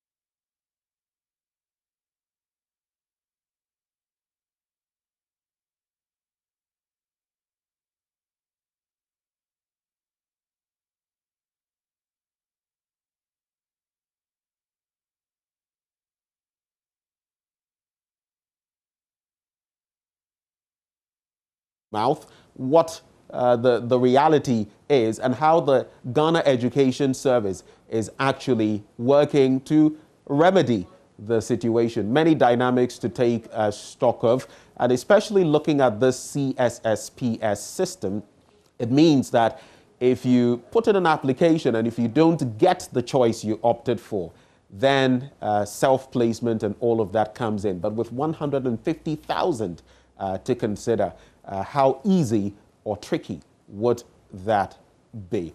We'll be connecting shortly to Mamavi Owusu-Abuaje at the Ghana Education Service. We're taking a bit of a breather here. We'll take a bit of a breather. When we return, we connect with Mamavi Owusu-Abuaje.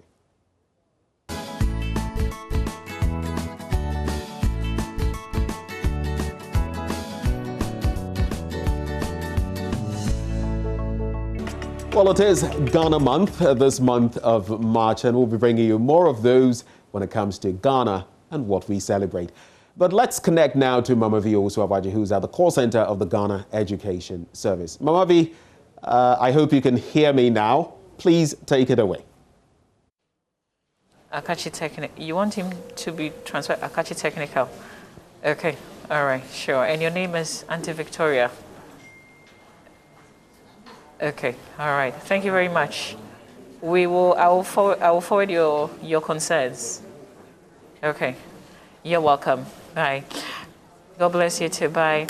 Okay, so you're still watching the AM show. I am doing something that I think I did a very long time in my life, really. I'm a call center agent with the Ghana Education Service. This is the placement call center. As you well know, students have been placed into senior high and technical schools, but some parents have challenges with where their children have been placed. This is the call center that has been set up by the Ghana Education Service to address the concerns. Yesterday, we did speak to Mark, who is the coordinator for the computerized placement system, and we addressed some of the challenges, but obviously parents have plenty more challenges. So this morning, I have come to the call center to interact with Cassandra, who speaks for the Ghana Education Service, but also check out how things actually work here at the call center. So Cassandra is here. Good morning to you. Good morning. I hope that we're not disturbing the work that's happening here. So we won't speak loud so that... I have received one call from Auntie Victoria from the Volta region. Her son got Abo Secondary. Yes. And she wants a transfer to Akachi Senior Technical School. Yes. Reason is he's only there with a grandmother, I think, so it will be convenient for him to go to Akachi Senior Technical School. That's just one of the many issues that come to the call center. Yes. So first of all, how different is this call center from the previous ones that you've had in the past? Yes, good morning to your viewers, and thank you for visiting us today and letting the whole world know what we are doing. You know, previously we've had other solution centers, and especially here in Accra, we've always been at the Independence Square with our team, taking complaints and concerns and explaining to the public. But what we have done now, obviously because of COVID, we have expanded. Yes, we've had a call center in place all the time, but usually we didn't have the numbers like this.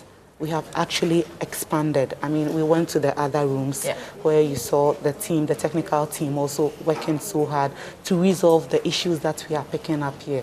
And so we have expanded, and then we are receiving the calls and we are addressing issues. And this time is fast because online they are ticketing. Apart from the sheets that they are writing, I mean, it's just for them to speed up, but you can quickly... Hang on, there's a call coming through. Okay. Can I pick?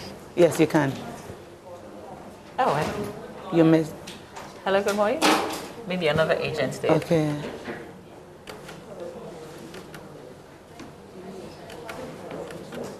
Oh. Maybe I need help Is it picking coming this. from? I can hear it ringing.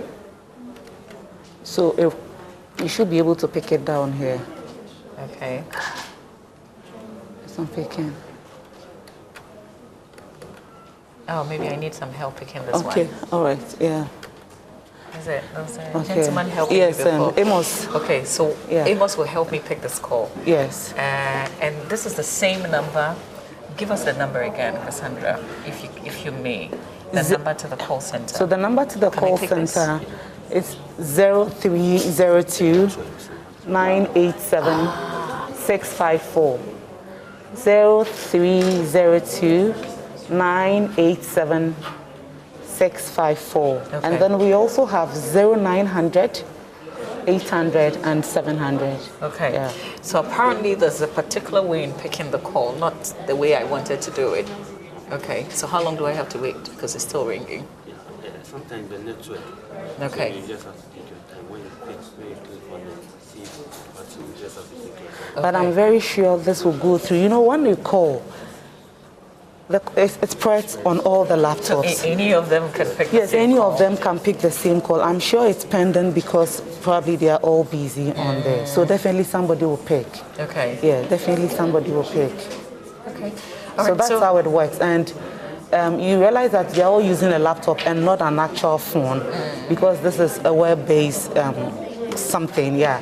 So we have an internet server here and we have backups so that we don't break down, because if the internet goes down, it may affect our calls. Okay. Yes. All right. So just, I have picked one call already. Yes. I'm hoping that I can help you resolve. And Yes. my understanding is you pick and you take the details. So you're not answering their questions. There are some that we explain to them. For example, the first time is those who want to assess their placement, they ask, how do I assess my placement? So we had to take them through the steps. Others too, are getting to know that they have not been placed. I mean, they just don't know what to do again. Even though they see the self-placement model, they don't know. So when they call that, oh, we didn't get a school, we have to tell them that, oh, on the same page that you realize you didn't get a school, just scroll down, there's a self-placement. So we've been explaining to them. But issues like what you received at first, yes, we have to, put it down because he's saying that he was placed in the school, but we'll have to. For me, I would have asked further whether it was part of his or her choices. Yes, okay. It was part of his or her, because if you were placed in the schools that, in a school that you chose, we can't change it. Yes, of course. But along the line, if we have very critical issues like health, and then because between this time they were fortunate, they chose the schools after they had written BAC. Yes, so whatever it is, we have to, if there are technical issues, we have to take it and then we send to the people to. So with this, for example, we would ask then, so which of the schools, do you want to? The one that is closer, because they're saying that he's staying with the grandmom or so. So which of them? And then you get to know or have an idea of what exactly he or she wants. Okay. And then we can indicate that on the sheet, and the technical people will do it. Because, okay. So how soon can a situation like this be resolved? It doesn't keep long, because when you get a break, at least if you should fill up the space, which is 11 spaces, you can put your laptop on a break. And then sometimes we go on, you see Amos also moving around. I also move around, and when the sheets get full, we send to them. Okay. Yes, we send to them. In fact, the guys themselves, they do come around. They do come around. So how many people do you have in this room receiving phone calls? Okay, so here we are 50. Okay. But you see some spaces in there because these people would close. Entirely, we are like 120. Okay. So these people will close at 2. And then from 2 to 9 p.m. we have the afternoon shift. So you're running a shift system? Yes, we are running a shift system because we can't accommodate all of them here.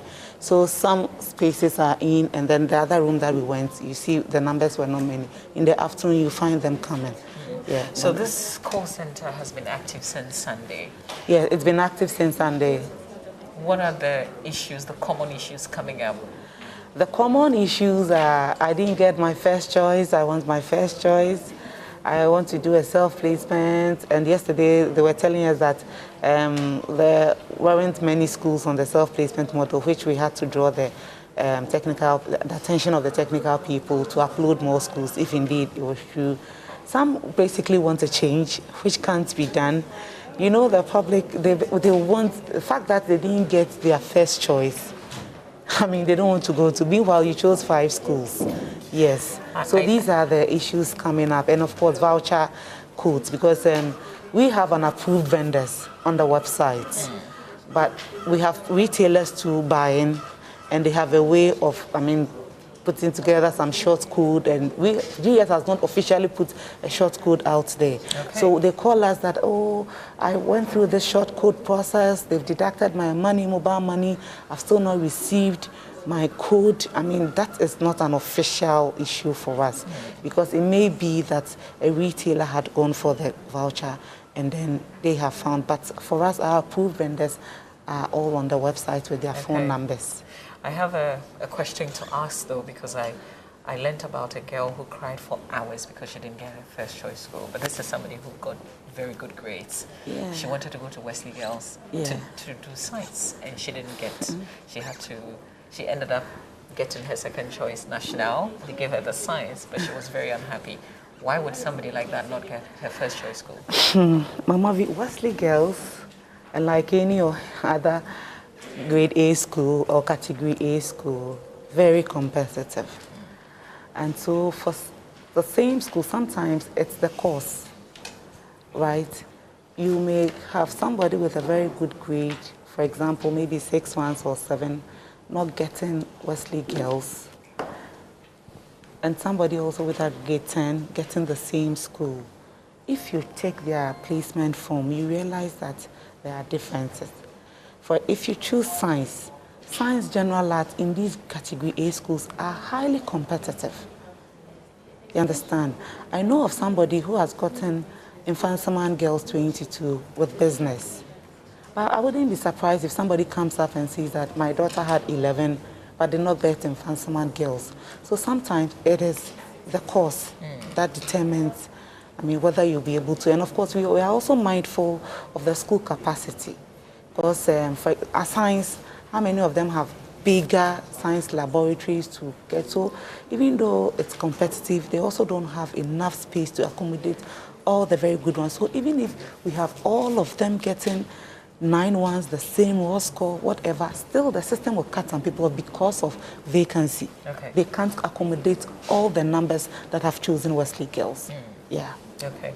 All right. So if you just join us, you're watching the AM show, and I'm coming to you live from the Ghana Education Service Solution Center, they call it, and they're solving the issues that have come up because of the school placement system. As you well know, young ones who sat for the BEC, it's time for them to go to the senior high school, and there's a system that has placed them automatically.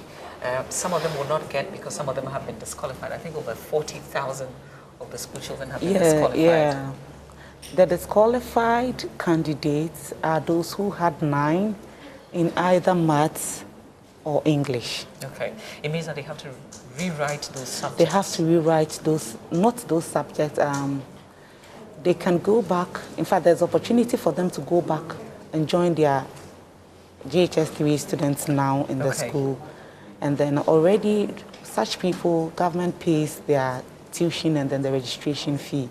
So if somebody is in that category, all hope is not lost. You can go back and then join your GHS3 people, and then you'll be registered again to write. And then this year, when they are writing, and then there's also the private BEC opportunity. Okay. So if you don't want to go back to school to join your mates, to get registered and to go through last bit of GHS3 again, you can also sit home and then register with WAEC. And enjoy the free SHS? Of course. Because once you haven't been posted, yes, it means you haven't had it. Yes, so you've not had it. Yes. So when you write again, and then you are added to the very that year group, you will be posted. Okay. You will be placed. Yeah. Okay. You will be All placed. right. Nobody will be left out. Okay, so yesterday we started this conversation, and today we've decided to come here so we can experience firsthand the kind of issues that people are coming up with. Amos can help me because I really want to pick some calls and I don't know have another feel of it. So whilst Amos gets ready to be here to help me sort this out, I also wanted to ask you, this was opened on Sunday, but students are going back to school, I think, on the 9th or 10th? Actually, officially, because we had not released the placements, we're actually not getting calls. But I tell you, for some time now, when we published the numbers, people have been calling. But officially, it was Sunday. Sunday, because we said we'll release the placement on Sunday. I did not. We've been here for like 3 weeks. I think 2 weeks ago, when we started, no, 3 weeks when we started the training, MFA was here and witnessed the training live here. Yes, she picked the feed. So we've been here all the time, preparing and explaining to them what the issues are, so that they will also be able. So you don't think that the time is too short for parents to get ready to send their children to school, especially those who may have issues? Well, maybe relatively short, because I know some people who also started preparing, knowing very well that they are all to be going to school, and were mindful of the 10th March that the president also spoke about. Yes, I know some too were not very sure, depending on the grades that their wards had. And so they wanted to be sure whether indeed they will get the boarding space and all of that. But however you look at it, now that it is in, I mean, we obviously have to prepare and then fast. But I know that they don't have enough things to buy, in the sense that because of free SHS, the school uniform, PE kits, house dresses, all of these books have been borne by the government. So what exactly are you going to buy, apart from maybe the trunk and the chobos if it's a boarding house, and then some few, personal, belongings. But the basic, the important ones will be picked at the school when you get there. Okay. Yeah. All right. Okay, so I was just going to say, if you have issues, give us a call. But no, you can't give us a call. You can only call the call center because I can't pick live calls like we do in the studio. If I was in the studio, then we could have taken phone calls. But what a better way? Because now you don't have to pass it through us. You can call directly so that they can solve your problems. Yeah. How long are you going to keep this call center for? Because if students go back to school on the 10th, today is the 2nd.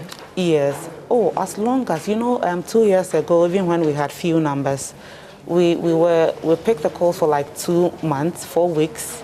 Yes. And then we realized that many of them had gone to school, and so we relaxed. And we went back to our various offices and we were attending to them. But because of COVID and because we don't want people to rush to our offices, we may have to extend the 8 weeks to whatever, depending on the situation. We actually do not have a timeline to finish this. I'm saying that because you don't know who would want to come in or who would want to call at a certain point to ask questions. So we have to be available because we don't have other channels also in place. Yeah. Okay. So how many phone calls do you receive in a day? Phone calls? Maybe we can use the shift. Well, so the the shift shift, started at what time? 7 a.m., exactly 7 a.m. Okay, 7 to 2 p.m. Yeah, so they will end, 2 p.m. at 2 p.m. Typically, how many phone calls would they receive? Over 20,000. I wish the technical guys were here. 20,000? Oh, yes. Oh, wow. Oh, yes. Oh, yes. Wow. People do call. Oh, yes. That's an incredible number. Yeah, they call. Okay. But even though you're doing phone calls, I see that people are still physically coming. When we were driving into this facility, we saw people. For a moment, I thought maybe they were coming to work. But as I entered, I was thinking about it again. Okay, why would people be outside the gate of the call center? Then I figured maybe they want to physically come and solve their problems. So are you solving challenges physically?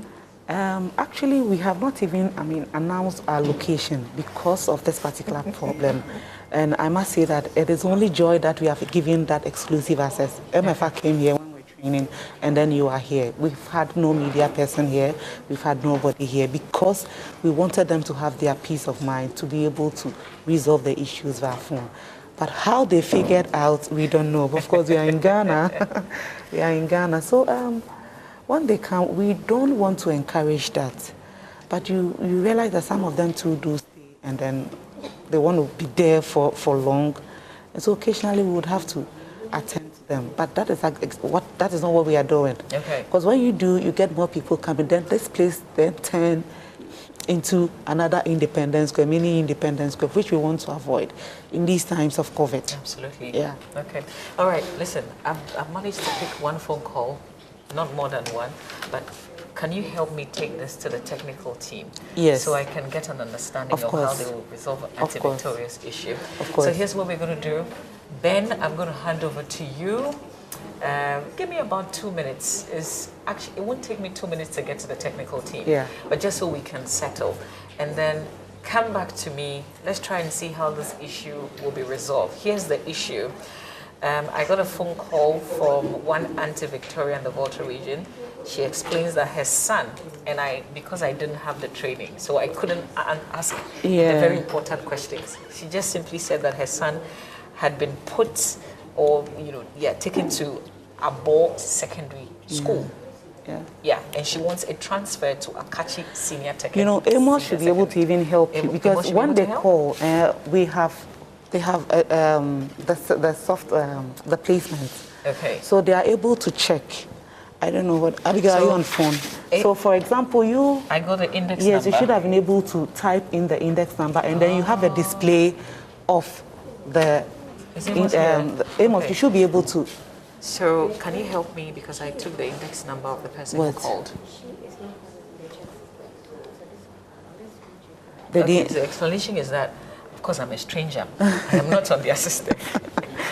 Yes. Are you able to retrieve this? Not on this. Yes, we can be. Is somebody on the phone here? I don't have an account. Okay. Yeah, no, can you check here? Okay. All right. So, Mama B, let me check this for me. Okay. So Ben, don't the, go yet. Don't go Stay yet. with me. Yeah. We can check details. Check the index. Yeah. So we have to get her the placement. Okay. And then you will understand exactly what the woman presented. Okay. Well, fortunately, I took her phone number. You took her phone number? I took her phone number. Good. So we can always get back to her. So the feedback we are doing, it's either we call them back, we have other phones in the technical, so we'll call them back, or we send them messages. Okay. Right, too. So when you call, that is the feedback. It's either we call you back and tell you that your issue has been resolved, or we send you a text message. Okay. Yes. Either than that, you wouldn't know whether it's been solved. Have you opened it? Okay. Okay. So can we 07? Yes, we would want them to bring the.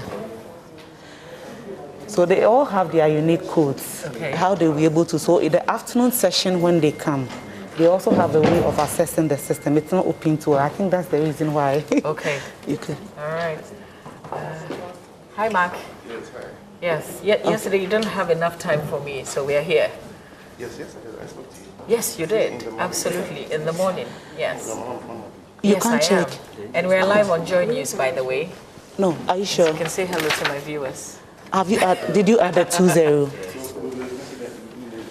Mama V, I think we're actually still in the middle of the interview. We are live on TV. I think we didn't get the placement number. I didn't get the placement number. Because Okay. it's saying that, you see, check placement.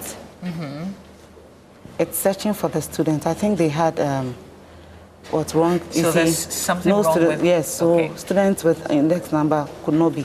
So there's something wrong with the index number. It's either. Sometimes, when the parents call, they are not very able to give us the index number. Can I call her back? Yes, you can. Okay, let me try and call because since I didn't do something right, I need to fix it. Of course, you need to fix it. So let's try and get this right. Are you sure you got the index number? So the only phone call I decided to pay. When the students themselves call, they're able to tell us their index number accurately. Okay. And obviously because they wrote their own exams, so they know the index number more than their parents. Okay. So the only phone call that I couldn't pick that. Hello, Auntie Victoria? Yeah. Yes, Auntie Victoria. My name is Mama V from the GES call center. You called this morning. You wanted a transfer for your child. Oh, no. No? It's the wrong line. Oh, is it? Okay. Are you sure? 02? Yeah, 0248. Okay, I can't say it on air. Okay. But let me Mama, check the number you know again. what? Some are also calling from some communication centers and other. So especially those calling from the hinterlands and all of that. So when you call back to, you don't get them because then it gets to somebody else. I don't know whether this is one of them. Okay, no, I think I missed one. You missed number. one, okay. So 0248. And we're just trying to resolve one issue, and I've just complicated the matters for Cassandra and her team. It's in. You got it? This number was wrong. Okay. So this is a different this number. But it's for the same person? No, not the person. Okay. Oh, Okay. But this person was not placed in Akachi. No, this person, what was the issue? This person has been placed. Look at it. So you see automatic placement here. Yeah. So if you place yourself, if you do a self-placement, on your placement form you have self-placement. Okay. So it's indicated for us to know what exactly you have done. Okay. So this was done by us based on the choices. Okay. So, So these are the schools. Oh, okay. So the first choice, Odogono Senior High, Wesley Grammar, Ebenezer Senior High, St. Margaret, so, and then he was placed Kwabenya. Okay. So one of the choices. Okay. So for example, this particular one, we cannot change it because it's part of your choices. Okay. So what was the issue? The first. change of school because of proximity. Okay. But you ask yourself that, why do you want to change the school because of proximity? We have over 700 senior high schools, and you chose 5 of them. You knew very well that you were not staying here. So for us, we probably would have to find out what exactly. It may be that they have relocated. Okay. And then we'll have to, get the answer, and then we'll be able to solve. Okay. Yeah. All right, let me try one more time this number. This number. I don't think it's going through. Maybe there's something wrong with it. Okay, all right. So I guess this is it. And I'm just experiencing some of the things that you experience daily. Yeah. There are people who will call and give you a phone number that you can't reach them back Yes. when you need to. There are people who will send wrong index numbers Yes. as well. There are people whose issue there's really nothing you can do because Absolutely. they chose those schools. Absolutely. But you're saying that in critical conditions where there are good reasons, you can squeeze something through. Of course. Okay. That is why we have set up, of course. Okay. All right. Of course, that's why okay, we've set so, up. I guess it's a wrap from me. I don't know whether you want to go around and then talk to them, how they're experiencing. They are in there. Okay, no problem. Yeah. Let's see. So that you have a feel of what's happening. Is this somebody who is picking a call or someone who is not? Are you on a phone call? Are you on a call? So she is creating a ticket, right? Yeah. So she's What creating does that mean? The ticket is basically, in simple terms, lodging a complaint. Okay. So we have before and then during and after. Before you take the biodata, like the name, the index number. In fact, you tag with the index number, and then what the person is calling from, and then the contact. Yeah. And then during is the conversation that goes on between the agent and then the caller. Okay. And then after you summarize, because we don't want you to write plenty. Okay. Yeah. So what they are doing is that once the calls are coming, they don't have to spend much time on the PC creating the ticket because it takes a lot of time. So quickly you have to put it up. So when the calls are not coming to your end, you find time and then you create your ticket. Okay. So when they are closing at 2, we expect all the sheets to be ticketed online here so they can forward to the technical people to resolve it. Okay. Yeah. All right. Even though we pick the sheets, we also expect them to create the tickets there. Okay. Yeah. All right. Just before we wrap up, let me just say to my producer, if there are any comments that people are sending via our WhatsApp number, you can forward it to me. Cassandra is here. Cassandra can address. Otherwise, we just have to call this call center. Yeah. Okay. So how many calls do you receive in a day? Oh, wow. Countless. Yeah. Wow. Interesting. Do they have breaks, by the way? Oh, yes, they do. They do have a break. So when you are going on break, what do you do? Yes. There's a button that you have to can you do that for? Which shows that like you're on break? Yes. Okay. Yes. All right. Yes. Can you put yours on break? Hi. Yeah. Good morning. Are you on a call? Okay. So how has it been? So far, it's been interesting. Okay. Complain about their status, change of status. Maybe they know some of them have been discussed. Okay. You didn't say frustrating. It's not frustrating? Do people get angry sometimes? Yes. They scream? Oh, yes. Insult? Yes. They tell us all manner of they do. And I mean, we understand. Yeah. Yeah. I have told them that now behind this PC is no more there. I mean, you are GES. We are GES. And so it is the brand that they should also have in mind. So whatever comes or whoever calls and then whatever the insults are, you have to, your attitude must be felt on the phone. The person must know that indeed I was frustrated, but when I called the GES call center, I mean, I was able to, my issues were resolved. So even if we've not been able to resolve the way we speak to you, so they have actually been trained, and so they are not here as individual people, they are here as Ghana Education Service Representative Director General, and so we are projecting our brand so well. And they're also the famous computer that places people.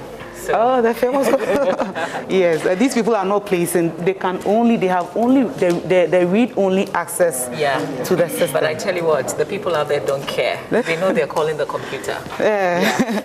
Okay, maybe I can talk to some of the gentlemen. Yes, you can. Hi guys. Hi. What's your name? My name is Lord. Lord, how is it going? Sheso. Okay. Okay. We are doing our best to help Ghana. Any annoying moments? Yeah, a couple of times. Okay. A couple of times. But whichever way, we try to assist them no matter what they say to us. Okay. It's been okay so far. No matter what they say to them, they try to assist them. That's the only thing you can do, really. Of course. Because the people out there don't care about the frustrations that you're going through. Okay, if we can move. Okay, let's see. This, of course, is the AM show. Just trying to understand the issues that come up with the placements. So she's on call, so I don't know if you can. She's on call. Yeah. Okay, let's see. We can't hear what the person is saying, but we can hear what she says. Okay. Okay.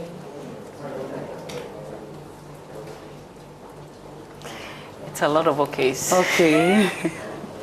So what's happening? Maybe the person is putting the... Yeah. But Cassandra, how long can somebody... So once she's on the call, they still can pick up the calls, right? Yeah, they still can pick up from the same number. Yes. We've actually set it in such a way that the agents cannot cut the call. Because we feel that if you cut the call, the person might be so rude. So they have set it up that until you, the caller, cuts the call, we can't cut the call. Oh. And that's good customer service. We don't have to cut the call on you. So no matter how long you want to express yourself, we'll allow you to finish and cut the call yourself. Okay. Okay. Yes. Oh, that's interesting. Because if, we are given the option, we don't know. Even though they've been trained as human beings, somebody might probably be pissed off and then cut the line. We don't want that to happen. So we've given the caller that opportunity to express him or herself as long as the person wants, until he cuts the line that he's okay. So we even ask you, do you have any other problem again?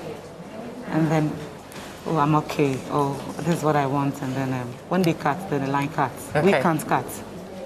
Okay, Cassandra, there's some concerns that have come through, so let me just read it and you can address. This one says, good morning, Mamavi.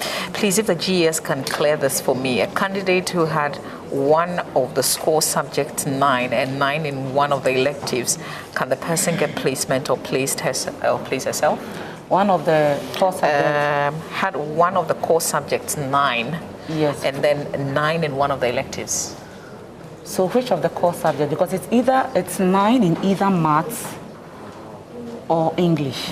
So if you're 9 in science, you can go through. Okay. It's either maths or English. Okay. So but if you have 9 in English and then 9 in one of your electives, yes, of course. Okay. Yeah, you can sail through. Okay. This one says, I have a very genuine concern. My younger sister who wrote the BECE in the Savannah region had grade 8 and was denied of her first, second, third, fourth, and was given the last choice. Yeah. The girl was the overall best student BECE in the whole region. She has been crying since yesterday and not in fact so discouraged. I can't get it. Her first choice was Wesley Girls, Cape Coast. Second was Agri Memorial. Why? And then he says, can someone help us and save the girl? But she's been placed, all right. She's been placed. It was part of her choices. Well, but obviously when you choose your first choice, of course, so that's what we keep explaining, that once you are placed in your choice, one of your choices, there is nothing that can be done. But we'll have to probably investigate why. So let me have the index number. Okay. And then when we go to the technical room, they will help us understand why it happened. Okay. Yes. So please. I'm very sure probably it was science throughout. Because if you miss out on your first choice, which is science, and then you come and compete with those who have chosen your second choice as first choice, also as science. It moves on. You may, if it's not that strong enough, you may fall off. But this is very painful. That's aggregate 8. This is aggregate 8, yes. Yeah. But I see how competitive it is. Yes, it so is. kindly forward the details. So you're talking about what index number? Yes, that's the index number, the name, and then the school, because you can have same index number in another school. All right, so index number, name, and school. Kindly send it to us so we can forward it to Cassandra for her to further investigate. This one says, it's from Al-Hassan Suraji from Ho. I want to know if there is GES Complaint Center in Ho. Yes, but that would be at the regional office. Okay. Yes, that would be at the regional office. Okay, sure. Yeah. This one says, my name is Dominic from Kwandai. My brother has been placed out of his choice, but I called yesterday to launch the complaint, and I was told I'll be called back, but I wasn't. Okay. So we have the details there. We'll find out. I'm sure we have not yet resolved, because they are resolving the issues. There are many. Okay. So maybe if we are not done, that's the reason why he hasn't gotten the call. But we'll find out from them. All right. And then. Okay. Last one. It says I had a school I want to change, and I had aggregate 15. So this is aggregate 15. Got a school, but he wants to change. Oh, unfortunately, no. Especially when you chose the school yourself. Especially when you chose the school yourself. I mean, it's part of your choices. So why do you want to change? Yeah. So, okay. So can they still call the call center and yes, they can still give call it. better particulars in terms of why they want to, whether or not they have some critical issues? Yes. Okay. They can still call the call center, and then they will explain to them. If they still don't understand, the technical team will help us convey the right message to them. Okay. But largely, if you were placed in any of your choices, I mean, automatic placement, we can't change it. Okay. But if you do self-placement, Mama V, you can change as many times as you want. Oh, that one, it's flexible. Okay. Yeah. Okay. There are some people complaining. Some of my viewers saying that they are calling and nobody's picking. But I tell you what, you have 50 people, right? So if you have more than 50 calls coming in at the same time, you'll be put on hold, isn't it? They will tell you, somebody will attend to you, something like that. You So have that voice. I guess it's a matter of patience. Just have patience for them and keep calling and try and get your issues resolved. Cassandra, thank you so much. Thank you, Mama V, for visiting us. And we are grateful to Joy for helping us tell our story. And people think that Ghana Education Service, we aren't doing anything. And then you get, I mean, you have seen we are actually doing so well and then doing our best to resolve these issues. And we hope that this year we'll have a smooth process. We are very hopeful. When you have a smooth process, remember our contribution to it. We'll bring you a fat invoice the next time. Well, thank you so much for watching. Thank you for following us. And it's our prayer, really, that you're able to resolve all the issues before the children go back to school. Stay with us. We've got show business coming up here on the AM show. Bye for now. Well, thank you very much, Mama V. And I hope all of us have got a lot more information now. We're armed with more information about the entire process.